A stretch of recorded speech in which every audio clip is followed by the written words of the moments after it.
Darkcast Network. Come to the dark side of podcasts. We have cookies. Cookies? Me love cookies. Do you hate getting stuck in rush hour traffic? Do you find yourself dozing off trying to get home? Do you start daydreaming about the paranormal and forget you're sitting behind the wheel? If the answer is yes, then don't wait another minute. Tune into the Paranormal Peeps podcast. We are ready to entertain you.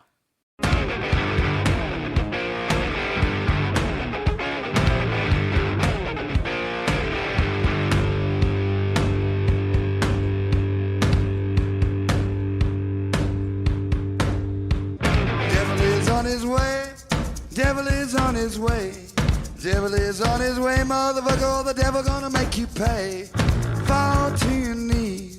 Devil is on his way. Fall to your knees. Devil gonna make you pay. Fall to your knees. Devil is on his way. Mountain Murders is an Appalachian true crime podcast. Some content may not be suitable for all listeners. Listener discretion is advised. We say fuck a lot. Hey, y'all. Welcome back to Mountain Murders. I'm Heather. And I'm Dylan. Yes, you are. Yes, I am. Well, Dylan, we're sort of teetering on the edge of you might get an episode on Sunday or maybe Monday, but here we are. Here we are. We're delivering. We're delivering. You've been looking for your package. Somewhere in that 24-hour window, you'll get an episode. It's on. We're laying on the back door waiting for you. Dylan, I found a great little trail earlier today and took Rufus for a walk and had such a nice time. It was called a pond, but it was more like a lake setting. Oh, a little okay. trail that went by. Yeah. And I'm dying to put some kayaks in the water this weekend. This girl wants to go paddling. I do want to go paddling. She does. You know, summer's almost here. The weather's warm. The cicadas are everywhere. They're upon us. It sounds like a horror movie outside. I'm ready to go do some paddling. Yeah. And I'm just hoping that maybe Jason will jump up out of the water and drag me down. Oh, okay. So this is the perfect setting for a resurrection of Jason. Yes. Okay. I'm ready. I'm ready for it. Maybe it's about time for Friday the 13th, part 26. Yeah. Jason's resurrection. We should just film our own, like, really shitty version and see if we could sell it to Amazon Prime. Yeah. Because they'll put anything on Dude, Prime. I know for a fact that we've seen movies filmed on an iPhone or something. Oh, yeah. Definitely. There are some very, very low-budget, terrible horror movies that you can find on Prime. It's great. One girl, one kayak, one fish monster. Oh, guys. Damn, they'd be biting. Now, I'm telling you today where I was, it was a little swampy. I don't know why, but I love swampy I know. areas. It's like the low country. You get the swampy element. I know there are not gators around, but I almost felt like there could be. And that's why I want to go kayaking through this muck. Hey, I'll have you know there's plenty of bougie rednecks riding around on gators. Side by sides, that is. Oh, okay. Hey. I don't think I would spend the money to own one of those, just saying. You know what, Heather? Not everybody wants thigh-high goth boot, chunky goth boots. Well, I'm not saying they have to have that. I'm just saying that's not, I would not buy one of those. I would go buy a boat or something instead. Well, man, those That's things, just not a toy for me. they get up 25, 30, 35 grand. Yeah, I bud. know. I could just go buy a pontoon. And then the bugs is still hitting you in the face. So I'm like, you ain't got no windshield on that thing. Yeah. Yeah, I don't know. How could you imagine riding one around with the cicadas out there? Fuck no. Man, I can't even walk outside They right are now. swarming. They're They're swarming, Dylan. They're swarming me like I owe them money. You probably do. I don't remember borrowing 20 from cicadas, but Well, that's because you borrowed 20 from everybody. You can't remember who you owe. let me hold 20. Let me hold $20 till Friday. You know what? I always give people back 25 because it pays to invest in the Bank of Dylan. You know, at this point, I've stopped keeping track of money you owe me. Because you're always, this is Dylan's move lately, has been constantly everywhere we go, whether it's the grocery store, I know what you're gonna say. We go to dinner, Dylan offers to buy other people dinner, right? Yeah, I'm a nice guy. Yeah. And then, oh yeah, by the way, I forgot my wallet. And then I end up having to pay for everything. You know, I'll tell you what's happening here, Heather. No, I don't need to know what's happening. I know what's happening. No, it's the Cheapskate. season of soft shorts with shallow pockets. And so I keep leaving my wallet places. And then me being forgetful Then me. tuck your cash in your bra, Dylan. Who has cash? All you got's cards now. See, again, it's just an excuse so that I have to pay for everything. I'll hook up my Samsung Pay to my phone. Owe me so much money right now. And then we'll get hacked. So this will all be your fault. You owe me way too much money at this point. Oh, I ain't paying. Yeah, I know you're not. Get in line with the rest of the you're not. creditors. I don't care. Always wanting me to, hey, can you give me some money for this? And I'm like, you have your own money. Oh, I forgot it. Creditors be like, oh, your credit score. I'm like, you can't mess it up no worse than I did. I peep your game, bud. The credit scores are fake. I got your number. I don't pay medical bills. Ha ha. Yeah, apparently you don't pay your wife back either for expensive meals. Dylan, we have a great case today. Now I'm hungry. Yeah, What? I'm not buying you any more food. I want some. I'm not buying you shit. Damn. I'm not fronting you cookie money. You're not getting any more cigarettes out of me. Whoa, no more whoa. monsters. Hey. And I'm not taking you to the fish camp because I'm not spending all my money feeding you shrimp, okay? I'm not even in the mood to podcast now. You just took all the fun out of my life. All right, now we're ready to begin. All right, let's get started. I can't wait to hear what story you have in Dylan, store. this is a wild ride. And once I got into, researching and writing, it's going to be a two-parter. We're bringing you part one right now. Oh, my gosh. That means you found... we all know, me and the listeners know, you can put a lot of information in one big old juicy fat episode. So if it's a two-parter, I guess we can't mess around. Well, we didn't want a 3-hour episode, Yeah. did we? So that means there's a ton to go through. Can't keep messing around. Let's get started. All right, Dylan. Again, wild ride. And this first episode, we're just peeling back like 1 or 2 layers of this onion. Oh, baby. It is a multi-layered story, and there are a lot of moving parts, a lot of pieces. You just created another podcast called True Crime Onion. There's Boom. probably one out there. Peeling back the layers of the crimes. I'm seeing new true crime podcasts that pop up all the time on social media, and I guess because the market is so Saturated? Yeah. overly saturated, they are just coming up with some of the most ridiculous titles Let's talk about murder. for podcasts. That's probably one. Well, no, that's like one of the old school names, Dylan. No, these are almost getting like ridiculous because they can't come up with any new creative names. Blood and stuff. Yeah, I mean Okay. that's probably one as well. Okay. So All right. yeah, there's probably a true crime onion. True Crime Onion. I think that's actually good. Okay, well, right. if no one has it, there you go. You go on, let's get your little knife out and let's get started. There you go, new podcaster, because that's what we need is another true crime podcast. Yeah. You think so? Well, why not? Go on. You can try it if you want to. It ain't easy. It's not. If you're going to do it for years. I just don't know if there's enough listeners to go around, bud. Well, we got some listeners ready right now. I just know it. They can hear me. Yeah, I see you out there. I know you're listening to me and Heather. You're going to listen to our stories. All right. Okay, you yellow-bellied sneak. Look here, you. Look here, you son bitch. Listen here, yo onion. Yo, stinky onions. Making my eyes water. Get in the shower, damn it, Jeremy. You smell like a true crime onion. Oh, Let's do this. All right, let's go. You're such an olfactory experience. Oh, see, okay. Now you think you're smarter than me. You're assaulting my senses, Dylan. Just because you went to College of County over, you think you know you're somebody.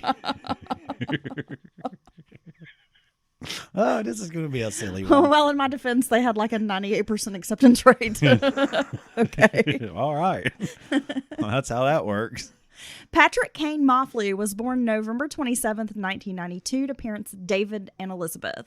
His father, David, was a former varsity sailor at the College of Charleston who built homes for billionaires. And his mother, Elizabeth, was a College of Charleston alumnus who ran for Congress in South Carolina. Wow. She also served on the Charleston County School Board for 2 years. Patrick, known to family as Patch, was born into privilege.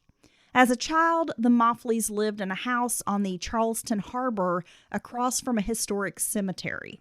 Now, Dylan, if you know anything about the city of Charleston, living on the Charleston Harbor is, that's not cheap.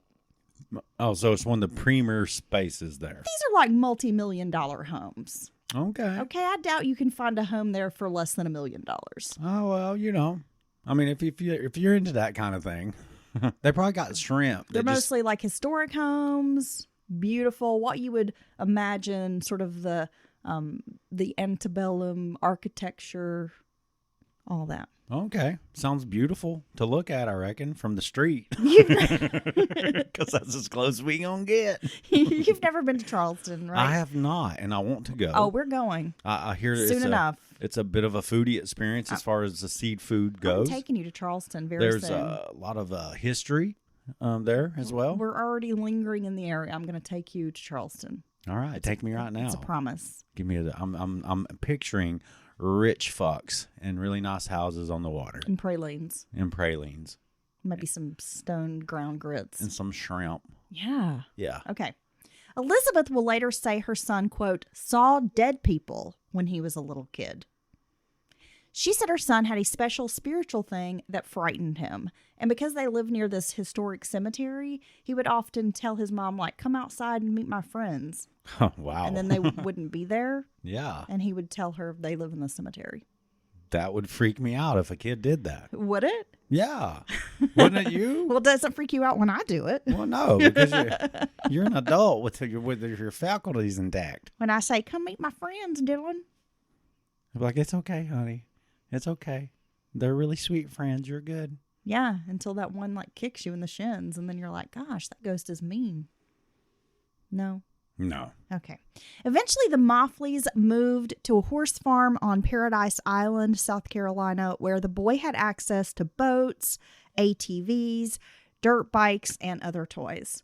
Can you imagine growing up with, you're on a horse farm, your parents own tons of acreage on an island, and you have access to all these fun toys? No, like, what a life, right? That would be awesome. Patrick was described as a risk taker, a comedian, and a little wild. He was a class clown who got into fights and mischief. David will say a lot of it was just kids being kids. Yeah. You know what? That phrase is way too loosely used. Oftentimes, it's describing bratty-ass kids who are into no good. Well, Dylan, I think as the story unfolds, we are going to understand that a lot of these kids, these children who are born into wealth and privilege, seemingly have zero consequences for their actions. And a lot of the trouble they get into is dismissed. They're never fully punished.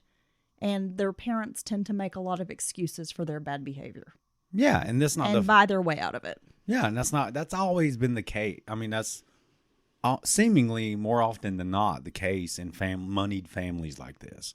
The kids never have to, if they are knuckleheads or, into stuff, they never pay consequences. They're never held to account. No, it's just jackasses raising jackasses. So let's get back to our story.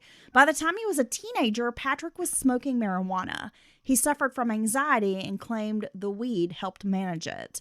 Though he had stopped taking the prescription medicine that doctors had given him, growing up, Patrick had issues with his weight, and when he was younger, kids called him Fat Pat. Kids are so mean. When Patrick was in high school, he had a history teacher who gave the students a hard time and blamed them for everything. It sounds like not a good teacher, dude. Or it sounds maybe just like a normal teacher, and these kids don't like a teacher who tells them the truth. I don't know. Wait, say that again. Maybe I misheard. So Patrick has a high school teacher who gave the students a hard time and blamed them for everything that happened. Oh, according to Patrick. According to the students. Okay, I got So you. in retaliation, Patrick created a fake MySpace page portraying the teacher as a Nazi. He also made a website called GoBackToOhio.com. That's pretty funny right there. The school tried to punish Patrick by suspending him, but his parents fought the decision. The ACLU got involved. Damn. The Moffleys believe the school shouldn't have control over something that was done outside the classroom and, like on personal time. Well, and this would be, if we're talking MySpace, we're talking about early in social media especially. This would be when these... mid-2000s. Yeah, these are a lot of times this came up. People are like, hey, can you hold me responsible? Can you fire me from a job because of what I did at home on my social media? So this would be early on in those conversations. At 16, Patrick robbed a drug dealer along with a friend. They kicked in the door to the dealer's house and stole his stash of marijuana. The dealer began threatening Patrick, and the boy got scared. He began sleeping with a pistol-grip shotgun and a baseball bat. Finally, David told his son the only way they were going to get rid of the threats was by paying the drug dealer off. Well, look, for one, if you're kicking in doors and robbing drug dealers, you can't be scared, okay? You can't be scared. You got to be a tough guy, right? A stick-up kid, as they call him on the streets. And two, the way you avoid this, son, is you don't kick in the door and you don't steal from a drug dealer. But you know what? Let me reward your bad behavior by paying off this drug dealer. And you won't be getting in trouble. Don't worry about it, son. I'll buy you a new Mercedes. Oh, it's almost there. Just wait for it. David gave Patrick cash wrapped in a magazine, and they arranged a meeting so Patrick could pay this drug dealer back. The dealer gave Patrick a fatherly lecture. He said, "What the fuck is wrong with you? We're friends. Why would you do that?" Yeah, man. I thought we were cool, dude. Yeah. I even told you where I stashed my marijuana. Rattled by the threats, Patrick didn't want to go back to school. His parents offered to withdraw him for a semester so Patrick could go to Costa Rica with Outward Bound. For 3 months, Patrick hiked through the rainforest, surfed the coast, and was offered a job as a whitewater raft guide. So again, hey, you fucked up, but we're going to send you on this awesome 3-month vacation and you don't have to go back to school. But Heather, that serves as a great punishment. He was finding himself. He learned a lot. On the coast of Costa Rica, on the beaches of... You're just jealous because this shithead little kid this young person got to go hang out in Costa Rica. Fuck yeah, I am. Of course I'm jealous. Oh my gosh. If I had been in delinquent, would I have been sent to Costa Rica? Probably. No. No's the answer to that. No. I would be locked under the jail, but only after my parents killed me. And then put you in jail after they killed you? Put my dead body in jail.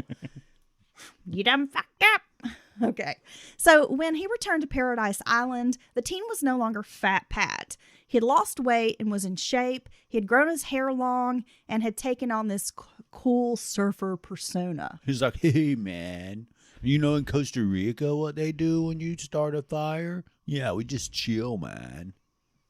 We just grab some coconuts and like a little bongo drum and we just like have a party, dude. Yeah, Whoa. With the shell necklace. I'm getting Van Halen to pay my birthday party. Spicoli.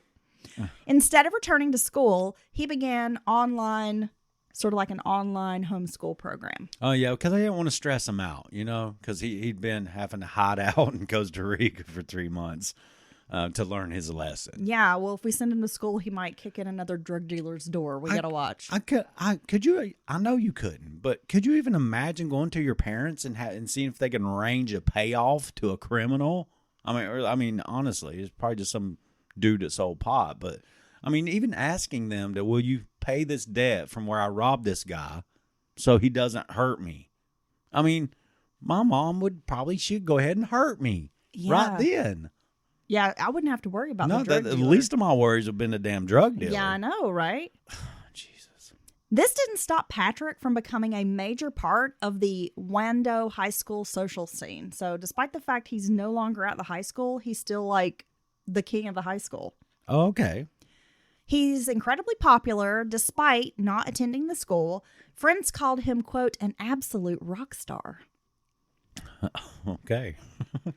Austin Moreland, a friend said, quote, for a flat-footed 5'6" troll, he was a fucking ladies' man. Oh. Okay. So he's not attractive, huh? I mean... He's got flat feet, and he looks like a troll. He's got a nice personality. And he's 5'6", and he's got a big fat wallet. Yeah. Look. What? I'm not going to say anything negative about Patrick. I'm sure a lot of people would find him very attractive. Okay. We're not going to look shame Patrick. Patrick is not my type. Okay. But I'm typically not attracted to like blonde men. I will say that. Yeah. Yeah. I like. You won't be the only blonde. Yeah. Okay. Yeah. I'll see what's happening here. I want to be the superior blonde. Yes. Whoa. Hey. Look, whoa, I'm whoa, the only whoa, one. I'm whoa. the only one that gets to be on a blonde ambition tour. Okay. Okay. We're gonna get away from that. Throw me my comb bras. Yeah. Yeah. Get you some comb bras. Yeah. It's my blonde ambition tour. It's not Dylan's blonde ambition tour. You better stop. I'm about that Vogue. It's my Madonna lifestyle. By the way, I saw this weird video of her. I have to just interrupt for a moment to say. Oh, she's derailing y'all. No. Go ahead. Here we've got Madonna. She's what, like in her 60s, right? I think she's 173. I don't know. Okay, but I mean, she looks like a vampire who I'm not trying to be lost ageist, its but power. at some point I'm like, hun. So it's a video of her concert in maybe somewhere in maybe South America. I'm not sure. But she's on stage and she has this person with this weird sort of rubber, it's like a nude, like a skin colored kind of rubber mask on. Okay. It's kind of creepy. And Madonna's all sitting in a chair, spread eagle, and this person's behind her, like rubbing on Madonna's crotch. What? And Madonna's like, on stage. What is she doing? Somebody is jamming her clam on the stage. So, you know, it's and really... here she is, you know, well into her, she's a senior citizen. Hey, elderly clams still need jammed, Heather. But do they have to do it? I mean, no, but this look. would be, okay, this is what I'm saying, though. This would be shocking if Britney Spears did this. Anyone. Madonna, any of these new, I don't even know anybody who's Any like person a young in public? performer. But could you imagine if it was a male performer? Can you, because someone, I saw this on Twitter and people were just like beside themselves. And I was a little like, okay, that's kind of okay. And people were like, well, Mick Jagger gets on stage and does a sexy pelvic thrust and he's 80. And I'm like, but if Mick Jagger got on stage and simulated someone jerking him off, people would be beside themselves. You know, like if a man was doing the same stuff that Madonna's doing on stage in front of a crowd where there are children in the audience watching her show, which I don't know why in the world someone would take their child to a Madonna concert, but they do, and see this, like, what the fuck? Anywho. Here's the thing I'll say right quick about Madonna. It's sad to watch because she was an icon. She busted through I loved so me some many Madonna glass in ceilings. The 80s and 90s. She did so much for women in society and really just to, you know, the right of women to express themselves and be themselves and not be controlled. I mean, so many positive things to all, you know, millions of young girls look to her for inspiration, and watching her flap around here at the end of whatever this is now, it's sad. Like, let it go. Go somewhere and sit down. I mean, damn. I mean, is that ageism? I don't That's know, not but I find it ageism. trashy. It's trashy. If Madonna was masturbating in a public setting when she was 30, I was kind of grossed out by some of the stuff she was doing back then. Like, she pushed it. Like, you pushed it a little bit too far, but yeah, it was a lot. And maybe I've just gotten a little prudish as I'm older, but I'm like, bro, like, you have all this money. You're an icon. Like, get somewhere and get still, and or, you know, perform in a way that's not just kind of disgusting. There's plenty of other icons and legends like, that are aging. The over-sexualized thing, like, cool, maybe that was groundbreaking 40 years ago, but, like, at this point, it's not shocking or outrageous. No. Because it's silly. Everything is so sexualized these days. Yeah. Oh, what Madonna was doing back in the day that was so revolutionary and shocking, if you will. Well, it went from being revolutionary to now it's just kind of like... It's gross. It's just... it's sad. Just like, okay, wow, so we're getting the same song and dance for 30 years. Cool, I guess. Anywho. There's my... Retire that thing, girl. Just going to put it out to pasture. It's like old swayback mule. Let it lay. That's my blonde ambition tour right there. Phew. Okay, that was a good one. Telling her to get somewhere. All right. Anyway, here we go. Patrick exuded confidence and had personality and was considered quite different from other wealthy kids. So I guess Patrick was like Madonna, right? He just exudes confidence and is quite different. Patrick didn't know how to... Patrick didn't care to throw down, meaning that though he was like a rich kid and privileged and could run in these certain social circles, he was also like known for getting into fights. Yeah. And on a dime, throw his hands up and be like, what, motherfucker, what? He wouldn't take his shirt off. The little white dude that takes his shirt off, you know he's ready to go. Maybe. Okay. Patrick started growing pot in his parents' barn when he was in high school. And his dad, of course, was like, you know, maybe this isn't a great idea. Look, I'm just going to buy a Columbia for you, Pat, so you can do that down there. We don't really need this out here in the barn. He had a few run-ins with law enforcement, but for the most part, his parents were able to hire lawyers who'd get these offenses like off his record. I don't understand why people raise kids like this. I mean, and this can be in any family can have the same type of attitude with their kid, and you end up with the same bratty ass, rule following. I mean, just a non-functioning adult who doesn't operate properly in society. It's just being in denial. You got to respect You rules don't and teach structure.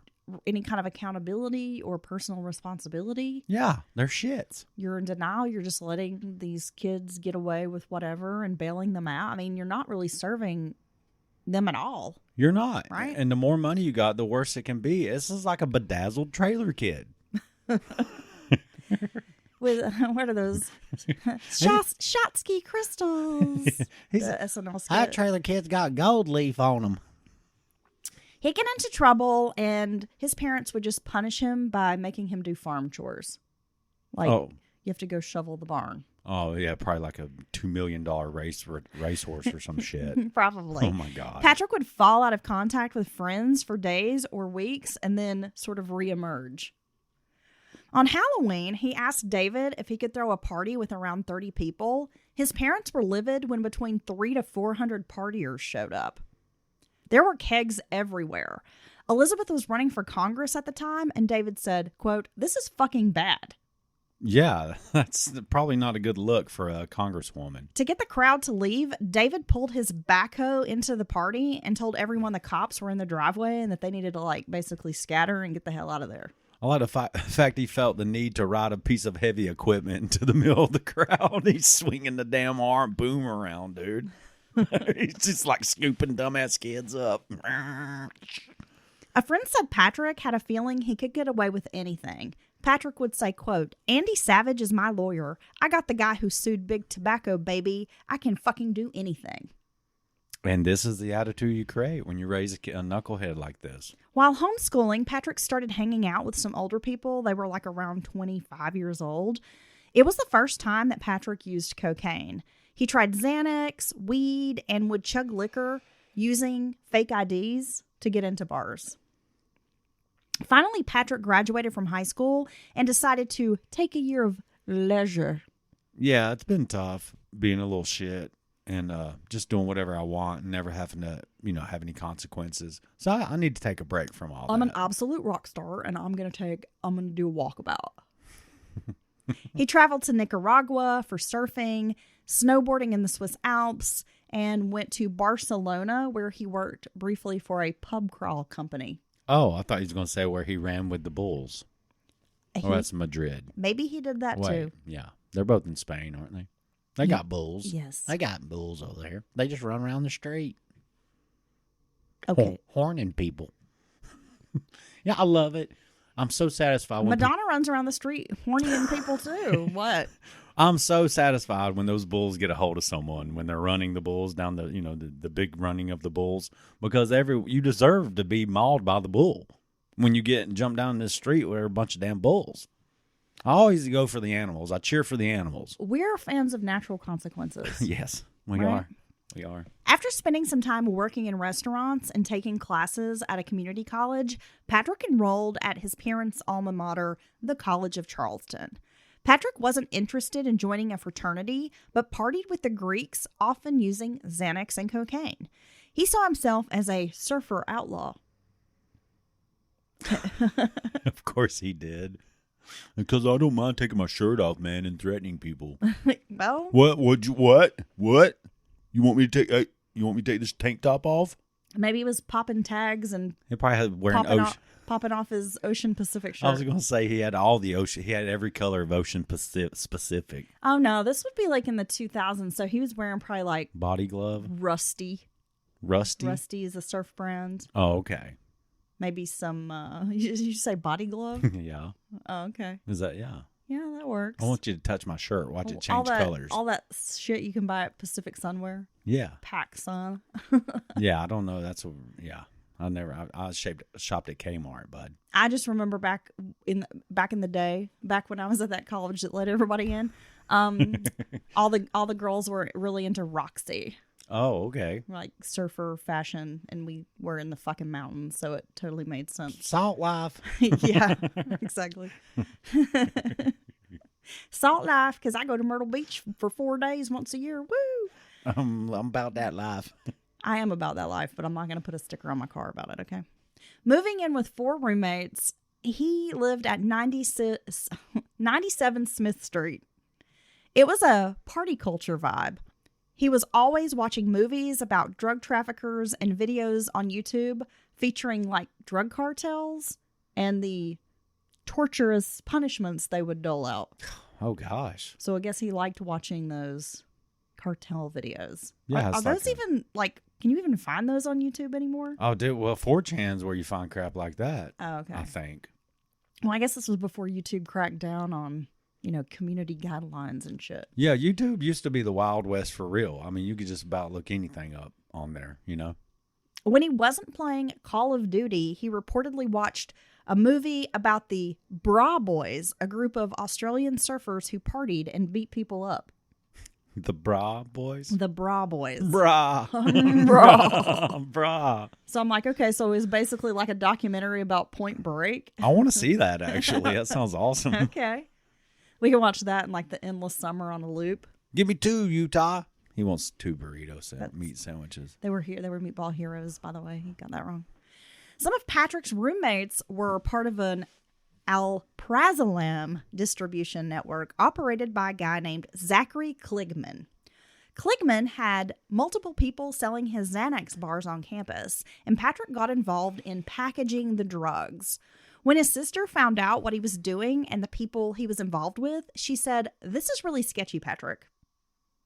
So the way that they were packaging is they would take like candy and snack potato chips, popcorn, and, empty the contents out and then put the drugs in and then reseal the packages. Oh, okay. And candy. So, yeah, would you be interested in some of this white cheddar popcorn? Wink, wink. Is it smart popcorn? It's Xanax bars popcorn. Oh, gosh. I don't think so, bud. You shouldn't eat that whole bag. You're going to be knocked out. Yeah. I got to say, Xanaxes are scary. I mean, I've seen people do some wild. I've seen people freaking like out in left field on Xanax, man. Especially mixed with alcohol. Never was my scene. Never was. I can't take anything from that family, Klonopin, Xanax, any of that. I think it's a benzophenone, whatever. You're asking like the most square oh my God. person. You're supposed to research this drug shit. Well, I researched for the story, but I don't know. I mean, you Anyway, act like I'm supposed to be a damn pharmaceutical we're talking about people specialist. Vacant looks in their eyes. It's akin to Valium and liquor. Just vacant. They're on autopilot and they're just doing the craziest shit. Oh, well, I was going to say, so it's like the people in the grocery store who block the aisles and stare at cheese for 30 minutes and won't let you into the cooler because they're reading the back of the package. Oh, those people? No. We wish they were just on Xanax. Those are not real people. Those are NPCs. They're NPCs, right? Like how different? It's cheese. Imagine if people had self-awareness. It's just cheese. That they're not the only person in the world and actually thought of others and got their shit and like moved along. How much better the world would be. I just want to know what you're trying to figure out about the cheese, I just want them to get the fuck out of my way. I'm like, move, bitch. Get out the way. Get out the way, bitch. Get out the way. I just want some sharp cheddar for my shepherd's pie. But if you're like, excuse me, and you try to like reach around, they look at you like you've offended them. Yeah. Like this is the highest offense you could, commit in the store. No, they look at you like you're the asshole. Yeah, they do. And that right there is the kicker. Okay. Yeah. Okay. Patrick would package the drugs in Skittles and Starburst wrappers, then reseal them. Word spread that Patrick was selling bars, blow, and Molly. Damn. Popular among the 97 Smith roommates was ordering bottle service at bars and nightclubs. Friends described Patrick as pretending he was John Gotti. Teflon Don, bud. Look, I've seen low-level drug dealers who thought they were like, the shit. Like they're doing the damn thing. Like they're dangerous. They'll keep the little rusty pistol they probably stole from their grandpa kind of sitting there with the stuff, and the gun looks like it hasn't been shot in 100 years. But they're like... it's a muzzle loader. They're like, I got enemies, man. You're like, no, you don't. You live in a trailer out with them 2-mile dirt road, bud. You don't have enemies like that. But guys, this Patrick's taking it to another level. Like every time you go around him, he's watching Blow or Goodfellas or something like that, I'm sure. or talking or Scarface, you know, and he's got like a pile of sugar up there acting out scenes from the movie. But this sounds like a lot. It sounds like he really thinks he's a dangerous individual. And I'm going to assume he's not. Well, no. No, he's soft, dude. Carolina Cordina, a friend, began hearing rumors that Patrick had $30,000 in drugs stashed at the 97 Smith Street house. She confronted Patrick and she said, quote, "You have a great life. Why are you even doing this? You've got plenty of money." See, that's the thing right there, because that fast, easy money is why people do these dangerous things that can land you in jail, at the very least, land you in jail. Okay, it can get you killed, you know, over some, how many times have we heard of murder over a drug dispute? So he doesn't need the money. He just thinks he's being cool. And that's really even more ridiculous reason to do something like this. Just wait. Our entire, I told you there's a lot of layers, Dylan. This entire case and part 2, it is going to center on a group of people with this very same mentality. Oh God. It's a lot of the same types of people. So I agree with her. Why are you doing this silly shit? Yeah, just to turn around and go order bottle service at a nightclub and have a $4,000 tab. And Yeah. that's where you're wasting your money. I mean, you're just throwing money away. I think bottle You're service is the silliest sounding stuff I've ever heard You're of. not, I mean, wow, you go sit in the VIP section and get bottle service and you're spending thousands of dollars and throwing money around and you're making money, but what are you actually doing when you're just blowing it? So it's like easy come, easy go. You're going and buying a $30 or $40 bottle, because a lot of times it's just regular ass liquor. Let's be honest, it's not some damn reserve, you know, once in a damn. Ain't none of that Pappy Van Winkle. No, they'll go get a bottle of Grey Goose, which guess what? I can afford a bottle of Grey Goose, folks. You can? It's not top. Yeah, because you would make me pay for it. You'd go to the liquor store and be like, "Hey, baby, let's get some Grey Goose." And you'd be like, "I forgot my wallet." Yeah, man. No, but then they'll spend $100 on this $20, $30 bottle of Grey Goose. Look, I'm not getting because they're doing the bottle service thing. It's so silly. I'm not getting the Grey Goose. If we're going high, we're going to get Belvedere. Whatever. I can And- afford Belvedere too. Yeah, because I'm buying it. At the liquor But store, at the- but I'm not going to go. But at the end of the day, I'd rather just have some Tito's. I'm not going to go to Tito's is like that. I know. I'm not going to go to some sticky ass club and pay $200 or whatever for this bottle that don't cost that much. Let's be honest. It's all for the look, and I've never understood it. It's never appealed to me in any form or fashion. And a lot of times they got fucking sparklers and shit, and I just feel like it's a fire hazard. I wouldn't even be able to enjoy myself for fear of stuff catching on Dylan fire. just wants to go to the dive bar and buy everybody around a Pabst Blue Ribbons and be like, "I can afford this $50 bar tab. Look at me throwing blue collar money around." That's right. Down there at the Legion, they got $4 liquor drinks. Yeah, exactly. Patrick would say, quote, "I'm going to get rich or die trying." He would tell his sister Bridget that his plan was to make a lot of money and then quit selling drugs. He would also say he wanted to make his father proud of him for making a lot of money. And then later his father's like, "Wow, selling drugs, huh? Like, that's not how you're impressing me or making me proud of you." No, a father like that and moves in circles, like social circles, like he does, he's gonna be embarrassed. I mean, most parents aren't going to be happy that you're selling drugs. And Patrick was making money, but he was also using the drugs, especially the Xanax. And this is a recipe for disaster. That, what do they say? You don't get high on your own supply, Dylan? Yes, Biggie told us about this on his one of his last album, Life After Death, the 10 Crack Commandments. Don't get high on your own supply. There you go. Okay. In October of 2015, Patrick met 29-year-old Joshua Bowman. Bowman had some legal issues for selling cocaine, and even though the charges had been dismissed, he was struggling to get a job, just make ends meet, just trying to be regular, right? They meet up. Patrick sort of instantly becomes his friend and invites Joshua to crash at 97 Smith Street, telling him, quote, "We'll get you back on your feet, dude, but we'll have a good time doing it." Oh, yeah, man. That's a bud right there. Bowman began noticing that Patrick was skating all day because he loves to skateboard. So he's spending all his days out in the bowl, skating around, doing his little ollies and whatnot. He's down by the courthouse and riding rails, man. No, this guy goes to an actual skate park, Dylan. Oh, okay. He probably just like his dad buys a swimming pool and then empties them out for him. His dad just builds him a skate park. Yeah. So he's just skating all day and then selling Xanax at night. Soon Patrick stops going to classes. So, his parents are paying $30,000 a year or more for him to, go to college, and he's not going to class. Just skating, partying, selling drugs. No big surprise there. He'd pop 10 milligrams of Xanax at a time. Sometimes Joshua Bowman noted Patrick would take up to 5 bars at a time until his friend blacked out. Yeah. Which blacking out doesn't actually mean what you think. Blacking out, when you think of blacking out, you think of alcohol, you pass out. This is where a part of your brain sort of just goes silent. That's what I was talking about. People will go do and they don't remember anything that's happening. Yeah, it's like Ambien. They're like on autopilot.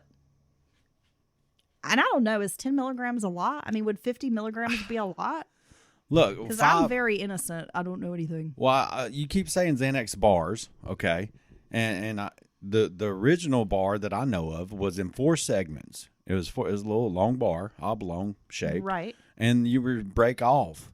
That was a serving, if you will, was one of those segments. And they're really strong. And as they come down in milligram, they're different shapes. You got like one's a little, purple, blue, whatever, peach. But the bar is the strongest milligram. So if he's truly taking entire Xanax bars, 4 or 5, yes, that's a lot. That's got to be a lot. One of Patrick's housemates said he was, quote, pretty much always doing blow. So maybe he really did think he was Scarface. He's just sitting around with like a pile of cocaine in front of him. Yeah. Mixing Xanaxes and cocaine would seem like a very scary thing to me. Patrick seemed to be self-medicating. His father's success fueled him to make money, but the addiction was fueled by feelings of worthlessness, friends noted. Patrick had a tendency to, quote, get dark, they would say. And he would have these low days where he'd cry and tell people he felt like a loser. After a sad spiral for a few days, Patrick would bounce back. And this was a lot of the times when he would go silent and like turn his phone off and not answer texts, and just not, go no contact, and then emerge a few days later like party guy. Yeah, he's manic. I mean, he's going up and down the scale. You wouldn't know anything about that. I stay on the high end. Yeah, baby, let's go. To avoid the depression, Patrick would snort cocaine, pop a few Xanax, and start drinking at 11 a.m. That's going to help. That's really going to help his brain chemistry straighten out. Well, others noticed that Patrick started hanging out with, quote, sketchy people, they described, people who seemed dangerous.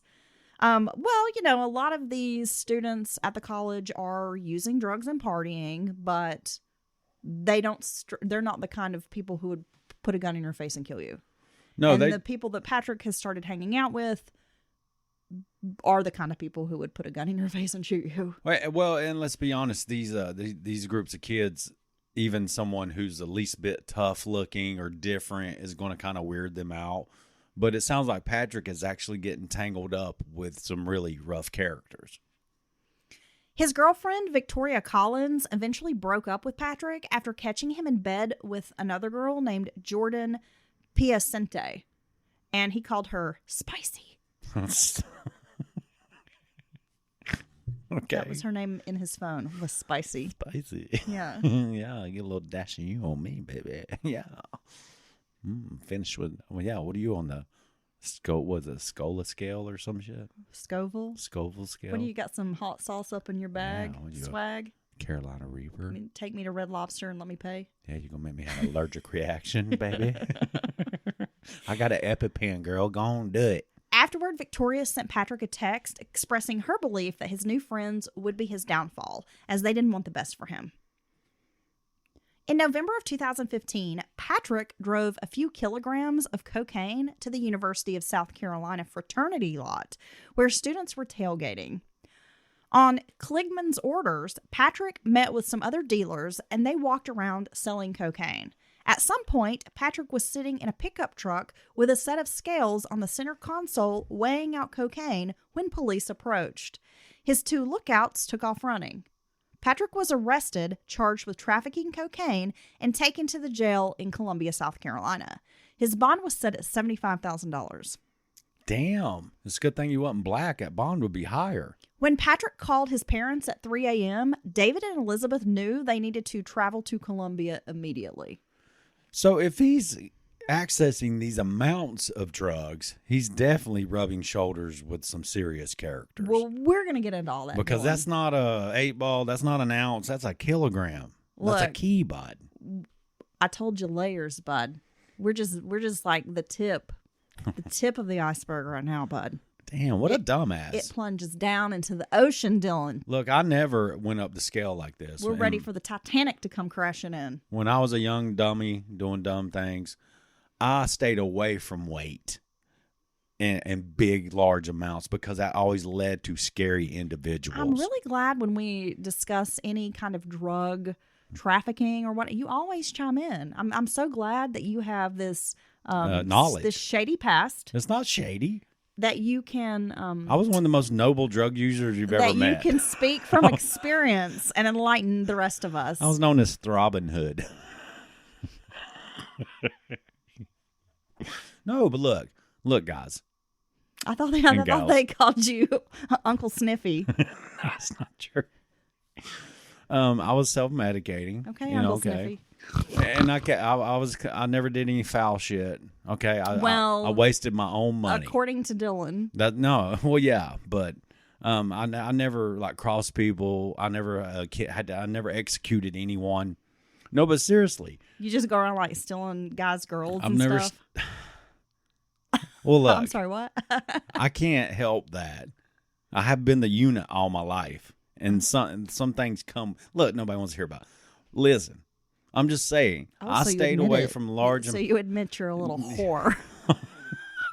I'm a little slut. You're a Yes. You're a little drugged up whore. Okay. No, go ahead. actually, I was very stingy. I was not using my drugs to get women. I wanted to use my drugs with Dylan in a room by himself. You've told me that before. That's very true. Yeah. You said you would go hide into your Yeah, drugs I'm not- because you were yeah. like not sharing them with other people. No, go somewhere. Take your titties and get on over there. I'm going over here with Lady Cocaine. Yay. All right. That's really sad. It wasn't. Yeah. Well, no. I mean, I guess it didn't feel sad back then. It was happy. Makes me feel sad for you now. Well, I'm sad to have done it. Think of all that money you wasted. That's all. That's my regret. Think of all those opportunities you wasted to see titties. No, I could have seen the titties. You're saying, and I was in the room hiding with the drugs. Oh, shit. What a waste. Ah, well. What a waste of good titty. You know what? Drugs never gave me the clap. Well, neither did the titties. All right, let's move on. Okay. I mean, I'm just saying I know. Oh my God, my piece of shit. I'm just saying I know where my priorities lie.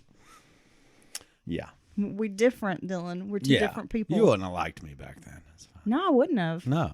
No. Mm-mm. No, but I had a boyfriend in college. Who I'm was- sure you did. We've heard all the stories No, about he- which one. Remember that? Yeah. No, he's a piece of crap, and he thought he was a drug like he was the. Yeah, I thought he was the shit. Hey, I'm the tough guy because I'm selling drugs. He was like a baby version of this but guy. he was a dumbass. Yeah. And he came from a rich family and had everything that he could possibly want, but was just doing dumb shit and stayed in trouble. So stupid. It didn't last for, well, it was about a year and that was it. You caught him in bed with a girl. Well, no, Kinda. no, he broke up with me. Yeah. So he could go cheat on, so he could go sleep with this other girl he'd met. So he got some braids And then, for the weekend. And then he came back the next morning, like knocking on my door, like, I love you, please take me back. What have I done? As he had just left the other girl's apartment, coming Ew. over smelling like booze and, some Victoria's Secret perfume. God, it's Jessica Simpson. I was like, bitch, take your love spell, okay? And go on down the road. My God. Because my scent was champagne and strawberries. Anywho. You know what? I'm glad that he's fucked up. I'm glad he did so I could find you later on when I wasn't a dumbass anymore. He was an idiot. All right. I don't know what I was thinking. Andy Savage, Patrick's former attorney, recommended the Moffleys hire Jack Swirling for the trial. Jack Swirling? Swirling. What the hell? That seems like a... Okay. All right. It's a goofy name, dude. Oh, man, I wonder, what would be really great if he was at a law firm that's like Swirling and Swayze. Swayze and Swirling. Sometimes I feel Swayze. Sometimes I feel swirly. Okay, I'm sorry. I'm derailed at the moment. I promise I did not do drugs before we recorded. Oh, no. This is me completely sober. I've been sober for a minute, man. I'm not even doing the marijuanas. This is crazy. I'm proud of you. I'm not proud of me. I'm all jacked up on a Arnold Palmer with tea and lemonade. I'm addicted to the gym now, folks. I leave the gym feeling like $1,000,000. That's real. That endorphin shit. I'm addicted to kale.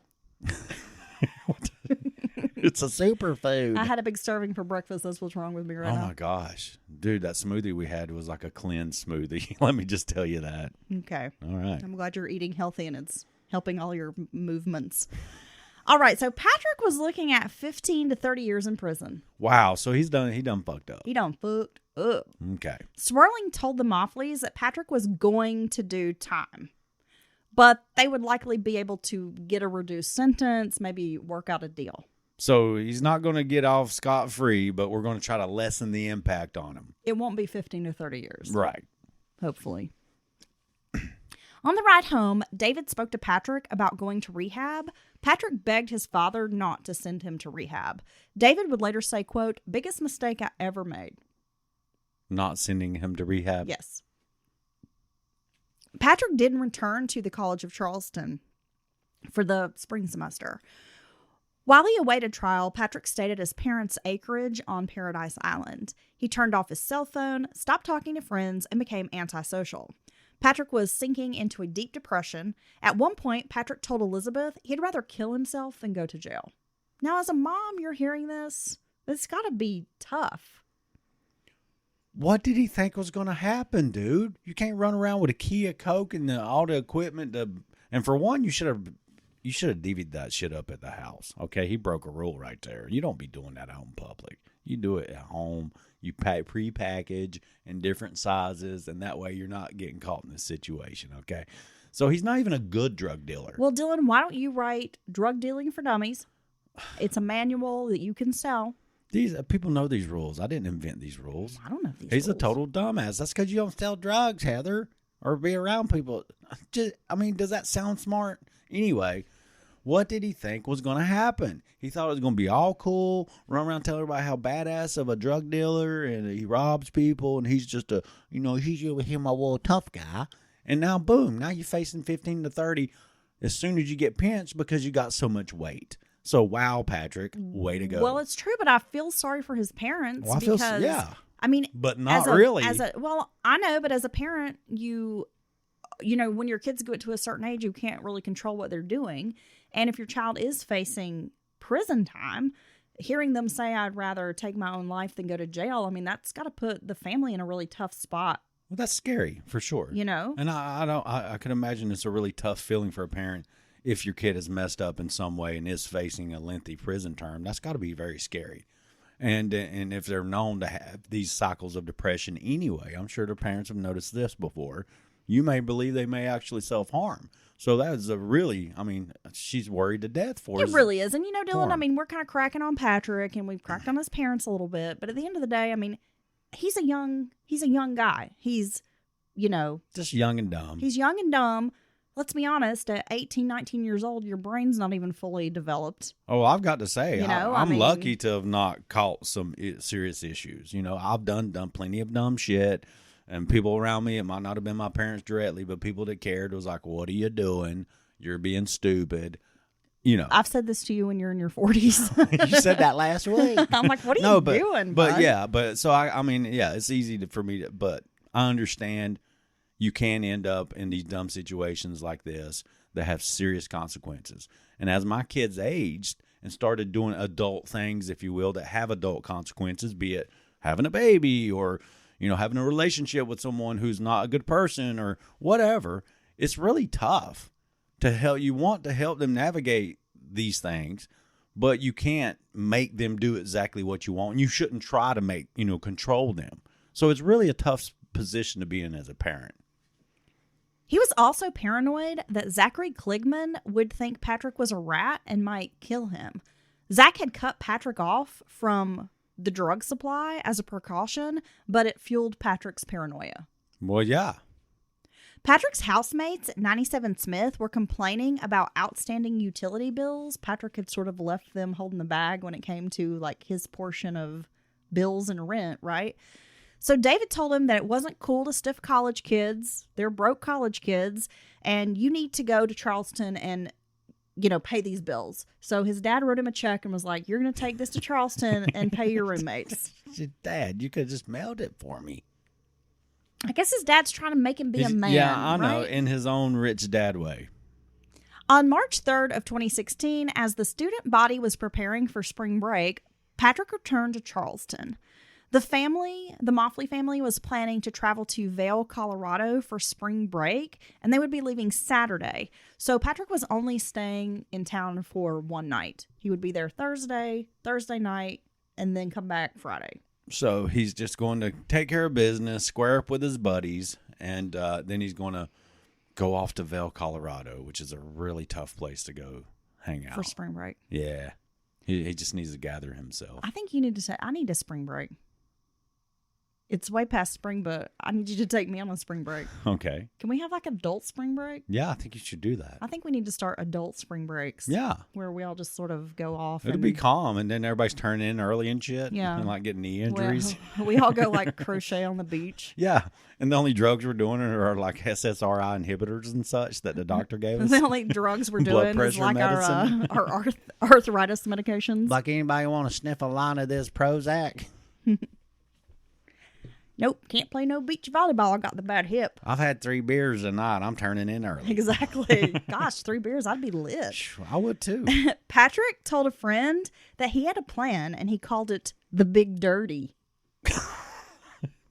Okay. So Patrick's been stewing in his own sauces and His juices, yep. And this is what he's come up with. The Big Dirty. The Big Dirty. Okay. I can't wait to hear this. I'm sad to report, because when I first heard the Big Dirty, I assumed there would be like a burrito involved, and there's not. Anyway, his plan with the Big Dirty was that he could make $50,000 on one last big deal. Dude, it's just like a movie. Then he would charter a private plane to Brazil. Oh, and he's gonna be an expat. After 1 year, Patrick would ask his parents to buy him a youth hostel. Patrick, it seems, had no intentions of going to jail and possibly planned to flee the United States. Okay. So just like in all those movies where it doesn't work out, it's his one last score, and then he can get out of the life. He's literally took this from movie scripts. I mean, and it never works, Pat. Didn't you remember any of the movies you watched? It's always a big to-do. Yeah, like Who's Harry Crumb? They don't get away with the money. No. I think they're going to Brazil, too. They were trying. Or Rio or something. I forgot how funny that movie was. It's so stupid. Don't know why that just popped in my If head. you haven't watched it, or in a long time, Who's Harry Crumb and John Candy, so bad you've and got dumb. to, because It's hilarious. it'll have you laughing your ass off. Stupid. It's so stupid. Okay, so after Patrick paid his housemates, he asked a friend to drop him off at a skate park. So while Patrick is skating around, With like the mustache, glasses, and the wig, it's disguised. He's swirling around in the skate ball. He breaks his arm and has to be taken to the hospital. Since everyone was leaving for spring break, he had very few people he could call, so he settled on his former girlfriend, Victoria Collins. She agreed to pick him up from the hospital and drop him back at 97 Smith Street. During this meeting, Patrick told her that he was feeling depressed and had let his parents down. He said, quote, "I'm not accomplishing anything." After Collins departed, because her mother was in town, like everyone's gearing up to leave for spring break, her mom's in town. She, unfortunately doesn't have time to sit and talk with him. Right. She's trying to console him, but she has to get back to her mom. And so she leaves his house, and that's when Spicy Jordan comes over. Ah, yes. For the night. Ooh, I bet for a little while. Together, Jordan and Patrick use cocaine and Xanax. That's going to make things better. The following morning, which is Friday, Patrick called his father, David. He watched The Wire and offered to pick up his friend Joshua Bowman, who needed a ride from work. Around 3 p.m., Patrick displayed 9 Ziploc baggies with pills on a "Don't Tread on Me," the Gadsden flag. Yeah. Like he put them on display. Then he opened up the Snapchat app. I like to call it Snapchat. These kids nowadays are so smart to document your illegal activities with photos and video and timestamps. It's really smart. At 15:02, which would be like 3:02 in the afternoon, He sent a Snapchat message to multiple people. In the video, Patrick is seen snorting a line of cocaine with a rolled up dollar bill. The pills are also seen like in the video because he's like put them on display and he's snorting this line with all these pills. And the caption reads, quote, "Maybe I'm the plug." Now, Dylan, you recently explained to me what the plug is. Well, yeah. I mean, it's a more modern term, but that's the dealer. Why is it a plug? They can plug you in to whatever you need. That's the dumbest shit I've ever heard. I don't know. You know, back in the day, I was just thinking what I'd have to go through to accomplish what Patrick is trying here. I would take my Kodak digital camera. I would set up my little drug stuff. I'd take a picture, and then I'd have to go down to the Revcos and then print it out. I'd have to take my SD card, and then they could print it out for me. No, it'd be a roll of film. Or I could, we're full-on disposable cameras. Yeah. The little Kodaks. Well, this is back in your day, Dylan. Yeah. Yeah. So the little Kodak and go get them printed, and then I would have to individually mail the picture to people to let them know that, in fact, I might be the plug.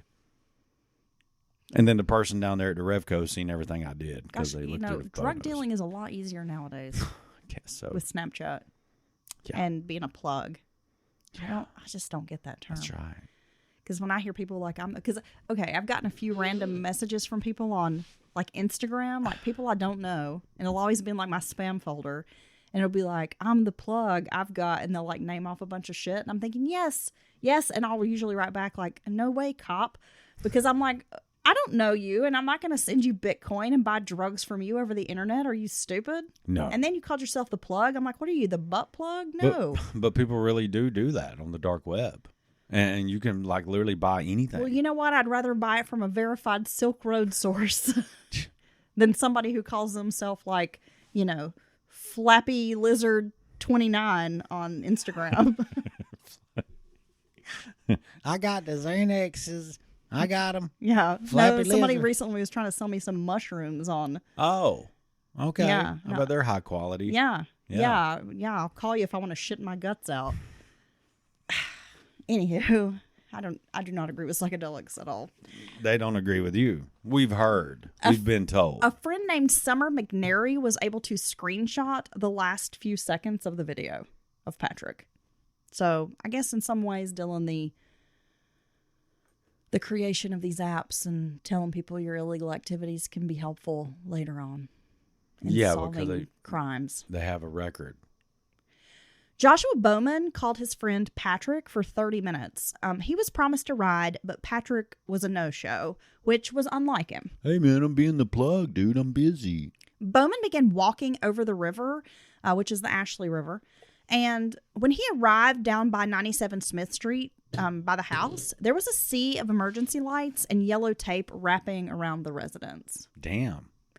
Elizabeth Moffly received a phone call stating that her son Patrick was at MUSC, which is the medical center, and Patrick was in surgery in critical condition, having been shot. His mother didn't understand. She was like, "No, he broke an arm the night before. What are you talking about?" And they explained, "No, he's been shot." And she just did not, it didn't make any sense. She's confused. Yeah. Like, what? Are you sure you're not making a mistake? I'm sure that's what she's thinking. Well, yeah. Oh, yeah, you went to the hospital, but he just broke his arm skating. Yes. Okay. On Friday, March 4th, Patrick's roommates had been gearing up to fly to Puerto Rico for spring break. I want to go to Puerto Rico. These kids, man. I want to go anywhere. Or is all the kids at this college like rich families or something? I think most of them. Okay. I mean, there are some.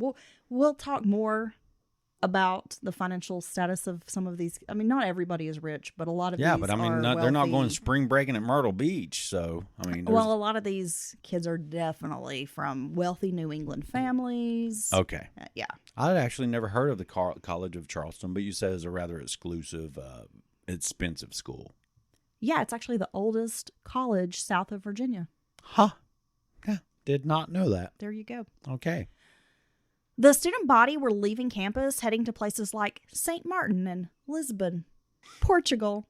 My bestie actually, she and her husband just went on a Portuguese vacation. Yeah, they had fun. Like 2 weeks. They said it was amazing and that the food was excellent and it was beautiful. I mean, she really had a blast, and she said we should definitely go. And I told her right now I could maybe afford a trip to Walmart where I might get to spend $10 on a pair of shorts. So I don't know. I'll put it on the list. they're two very smart professional adults, and I guess we're walking different paths right now. I know. I wish they would just adopt me. Ah, yes. And then I could be their child. Dude, if she hears this, and I know she might. Julia, are you and David interested in adopting us? Two middle-aged people? Well, look, I'm strong. A married couple, and we will be your kids. I'm strong. And you can take us on vacation. And I'll move stuff. You'll never have to move things. No, I was going to give them the full experience. I'm going to lay around on the couch and eat snacks and drop them all over the carpet. Wait, I'm trying to sell us. And I'm not going to pick up my stuff and, I don't know, be rude and huff around and be like, oh, you guys suck. You're going to give them that experience like they're teenage kids. Yeah. I I'm promise. giving them the full experience. This is what I'm offering. Julie, I promise, if I think my fart's going to make noise, I'll go in another room. Now, if I think it's going to be silent, I might let it go and then act like I don't know what happened. Okay. We're going to start documenting how many times we talk about gas on this show. So if we have any listeners out there who are rich and are looking to adopt two underprivileged, middle-aged people, I will give you the full experience podcasters of having podcasters. I will give you the full experience. If you want, I can start like I'm a toddler. I can draw on your walls. Ooh. I can drool. I can run around in my underwear. Baby's thirsty. He can do that. You can give me a little bowl of Cheerios and I'll go make a pee-pee in the potty. Baby made caca. I hate when you do the baby voice. No, I can wipe myself. Or I can be a snotty teenager, whatever you want. Yeah, I can be a surly 20-something-year-old that won't move out. We can go shopping and you can buy me all the things I want and then I can have a surly attitude. Mm-hmm. Yeah, I can do all and these be things. Ungrateful. I bet somebody out there wants this experience.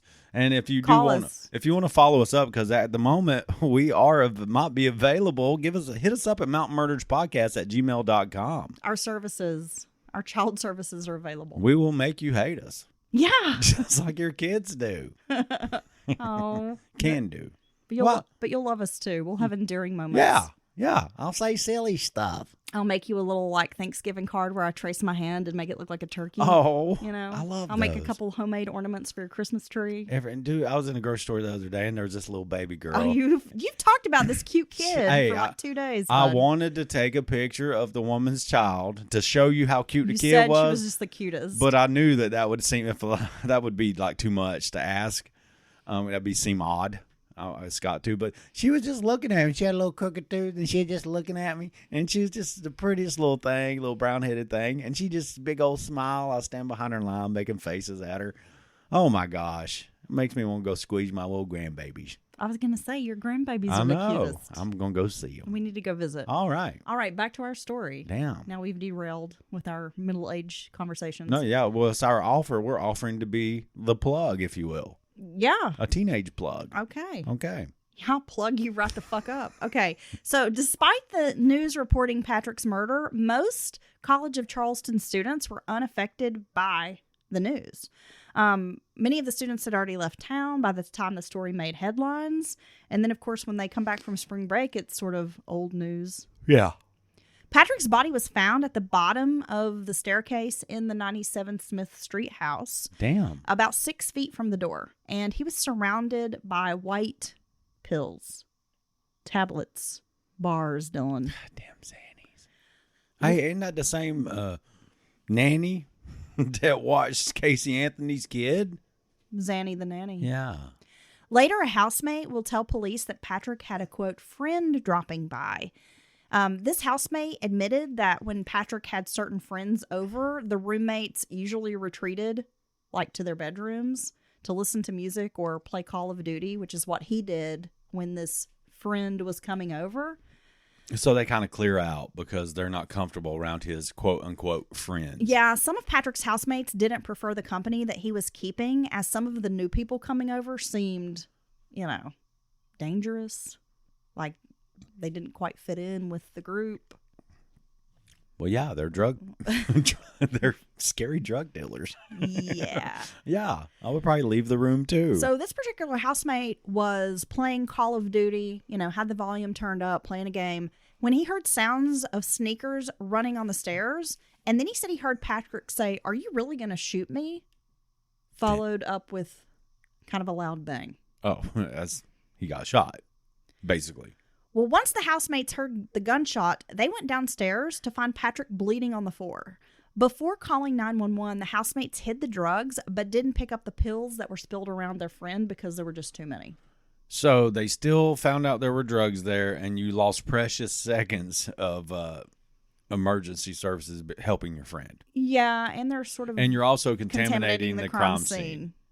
Yeah. So good job. And destroying evidence, or, at least moving evidence. Right. Yeah. Yeah. Police will find a .45 caliber Hornady shell. A law enforcement officer who arrives first asks Patrick if he could tell him who had shot him. Patrick is holding a Chipotle napkin to this bloody wound. Oh. And is whispering, "Jordan Piacente and Dollar T robbed me." Damn, isn't that like that one of those preachers? That's Creelo Dollar. Never mind. And then he adds, they were in a red car. Patrick was rushed to MUSC Hospital for emergency surgery. Unfortunately, he did not make it and died a few hours later. So sadly, we've been ragging on Patrick a little bit, but this is a cautionary tale. His story does not end well. This is what happens. Exactly. And this is why everyone around him is like, why in the world are you involving yourself in this type of activities and around these types of people? Because it's big, serious things happen. That's true. Patrick's funeral was held at Paradise Island and attended by a diverse crowd. Meanwhile, Charleston police were investigating the murder, but what they were not expecting to uncover was a multi-million-dollar drug ring. So Patrick's murder, they're checking it out. They're trying to figure out what happened to Patrick. They're building the timeline. They're going back from Patrick out, if you will. And they had no complete. Now this must have been something for the investigators because they think it's some, they think it's a same old story. The rich kid had too much money to burn, got in with the wrong type, and found out real quick that there's significant consequences to this type of thing, and then boom, this drug empire that you've already described to me is going to blow. I think it's going to blow people's mind. This little network that they've happened upon by investigating Patrick's murder. Well, during the summer of 2016, Charleston's police chief announced one of the largest busts in the city's history, involving local law enforcement, state police, the DEA, the FBI, and the U.S. Postal Service. The college drug ring sold everything from LSD to Molly to Xanax. In the end, 8 young men and 1 woman between the ages of 19 to 25, many from prominent families, will be arrested. Authorities confiscate drugs, firearms, a grenade launcher, and nearly $200,000 in cash during this sting. A grenade launcher. Dude, that's so cool. I always wanted to fire one of those. Okay, so I got a little more here before we end part 1. Okay. Mikey Schmidt had grown up in Dunwoody, Georgia, outside of Atlanta. His mother was vice president at a market research firm who worked hard to give Mikey everything. His biological dad had been a drug addict and had no contact with his son. Considered a hellion kid, Mikey took ADHD medication and was incredibly short in high school. It was actually just before he graduated high school that he grew 7 inches. Wow. But he was still very short. Even after he grew 7 inches? Jeez. Yeah. What the hell? Is he a foot tall? He's like a little guy. He didn't mind skipping school and selling weed. Once Mikey flashed $10,000 in cash to a younger kid on his JV basketball team, money he had earned from selling drugs. Damn. As a freshman at the College of Charleston, Mikey knew he wanted to rush a fraternity. It was during the rush week that he met a Kappa Alpha named Robert Liljeburg. Yeah. That's a great or name. Liljeburg. I think I'm saying that correctly. Little Burger is what we'll call him. We're just going to call him Rob. Now, the College of Charleston is the oldest campus south of Virginia Dillon. Students walk around wearing Rolex watches and Tory Burch sandals. And if you're not in the know, and I know you're not. Tory Burch sandals they're like about $200 a pair. Okay. And they're just sort of those little like leather thongs that come up between your toes. So they're an overpriced flip-flop. Yeah. Okay. And I don't want to offend anybody, but they're kind of ugly. Well, hey, look. I would never. Everybody gets to put whatever they want on their feet. But I ain't paying $200 for them. I am wearing last year's Crocs that were a buy one, get one free sale. Yeah, that's what I'm rocking I'm just right saying, now. if I'm buying a $200 pair of sandals, they're going to be cute. them bitches better like make me a waffle.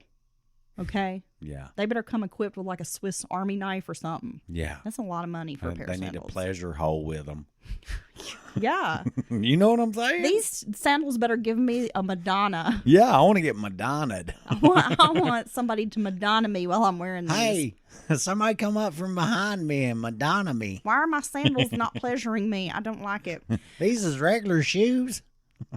The school has been nicknamed Camp Charleston Country Club, where rich New Englanders came to play and matriculate. Ooh, what? Whoa, hey, matriculate? I've never heard that word. With a 25 to 75 ratio of men to women, it was known as a party school. And, of course, guys like to go there because, you know, there's like... It's 3-to-1 3 to women 1. to men? Yeah. Wow, damn, son. Kid could come up down there. Well, then go on to fucking Charleston then. I said a kid. I didn't mean me. But you always calling yourself kid. Kid's getting strong.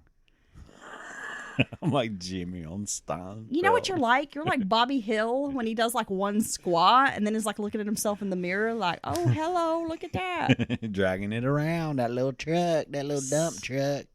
Next thing you know, you'll be walking around some assless chaps. Look, we've been over this before. All chaps are assless. There's no assed chaps. Are you sure? Yeah. Well, why is your ass getting so chapped up talking about it? I'm just saying that's the nature of chaps. They have no ass in them. There's no chaps with an ass in them, folks. Am I wrong? Somebody, please hit me up at mountainmergepodcast@gmail.com. Maybe I like the term assless chaps. It Dylan. sounds. It's a great term. I'll give you that. And maybe there are chaps with an ass. You think there's assed chaps? Maybe there's some fucking chaps that are like a little shorts, but then the chaps are in the front. What are these jorts chaps? Yeah, they're like business in the front and party in the back. I think you just invented a new fashion icon. I'm pretty sure I've seen Cardi B wear them. But anywho, there was a socioeconomic divide at the college, with rich kids living quite differently from where they ate, to their circle of friends, to what road they lived on. Quote, it just builds from day one. Not only is this place gorgeous, it's got nightlife too. It attracts money, it attracts women, and then you throw some 18-year-old boy in there. Stop making that face. Yeah, make a little Dylan stew. You're To stir me up, baby. You're creepy. Yeah, put a little cream on top. You know what Remember I'm saying? when people What? were saying that you were creepy on the podcast? Yeah. No, Yeah.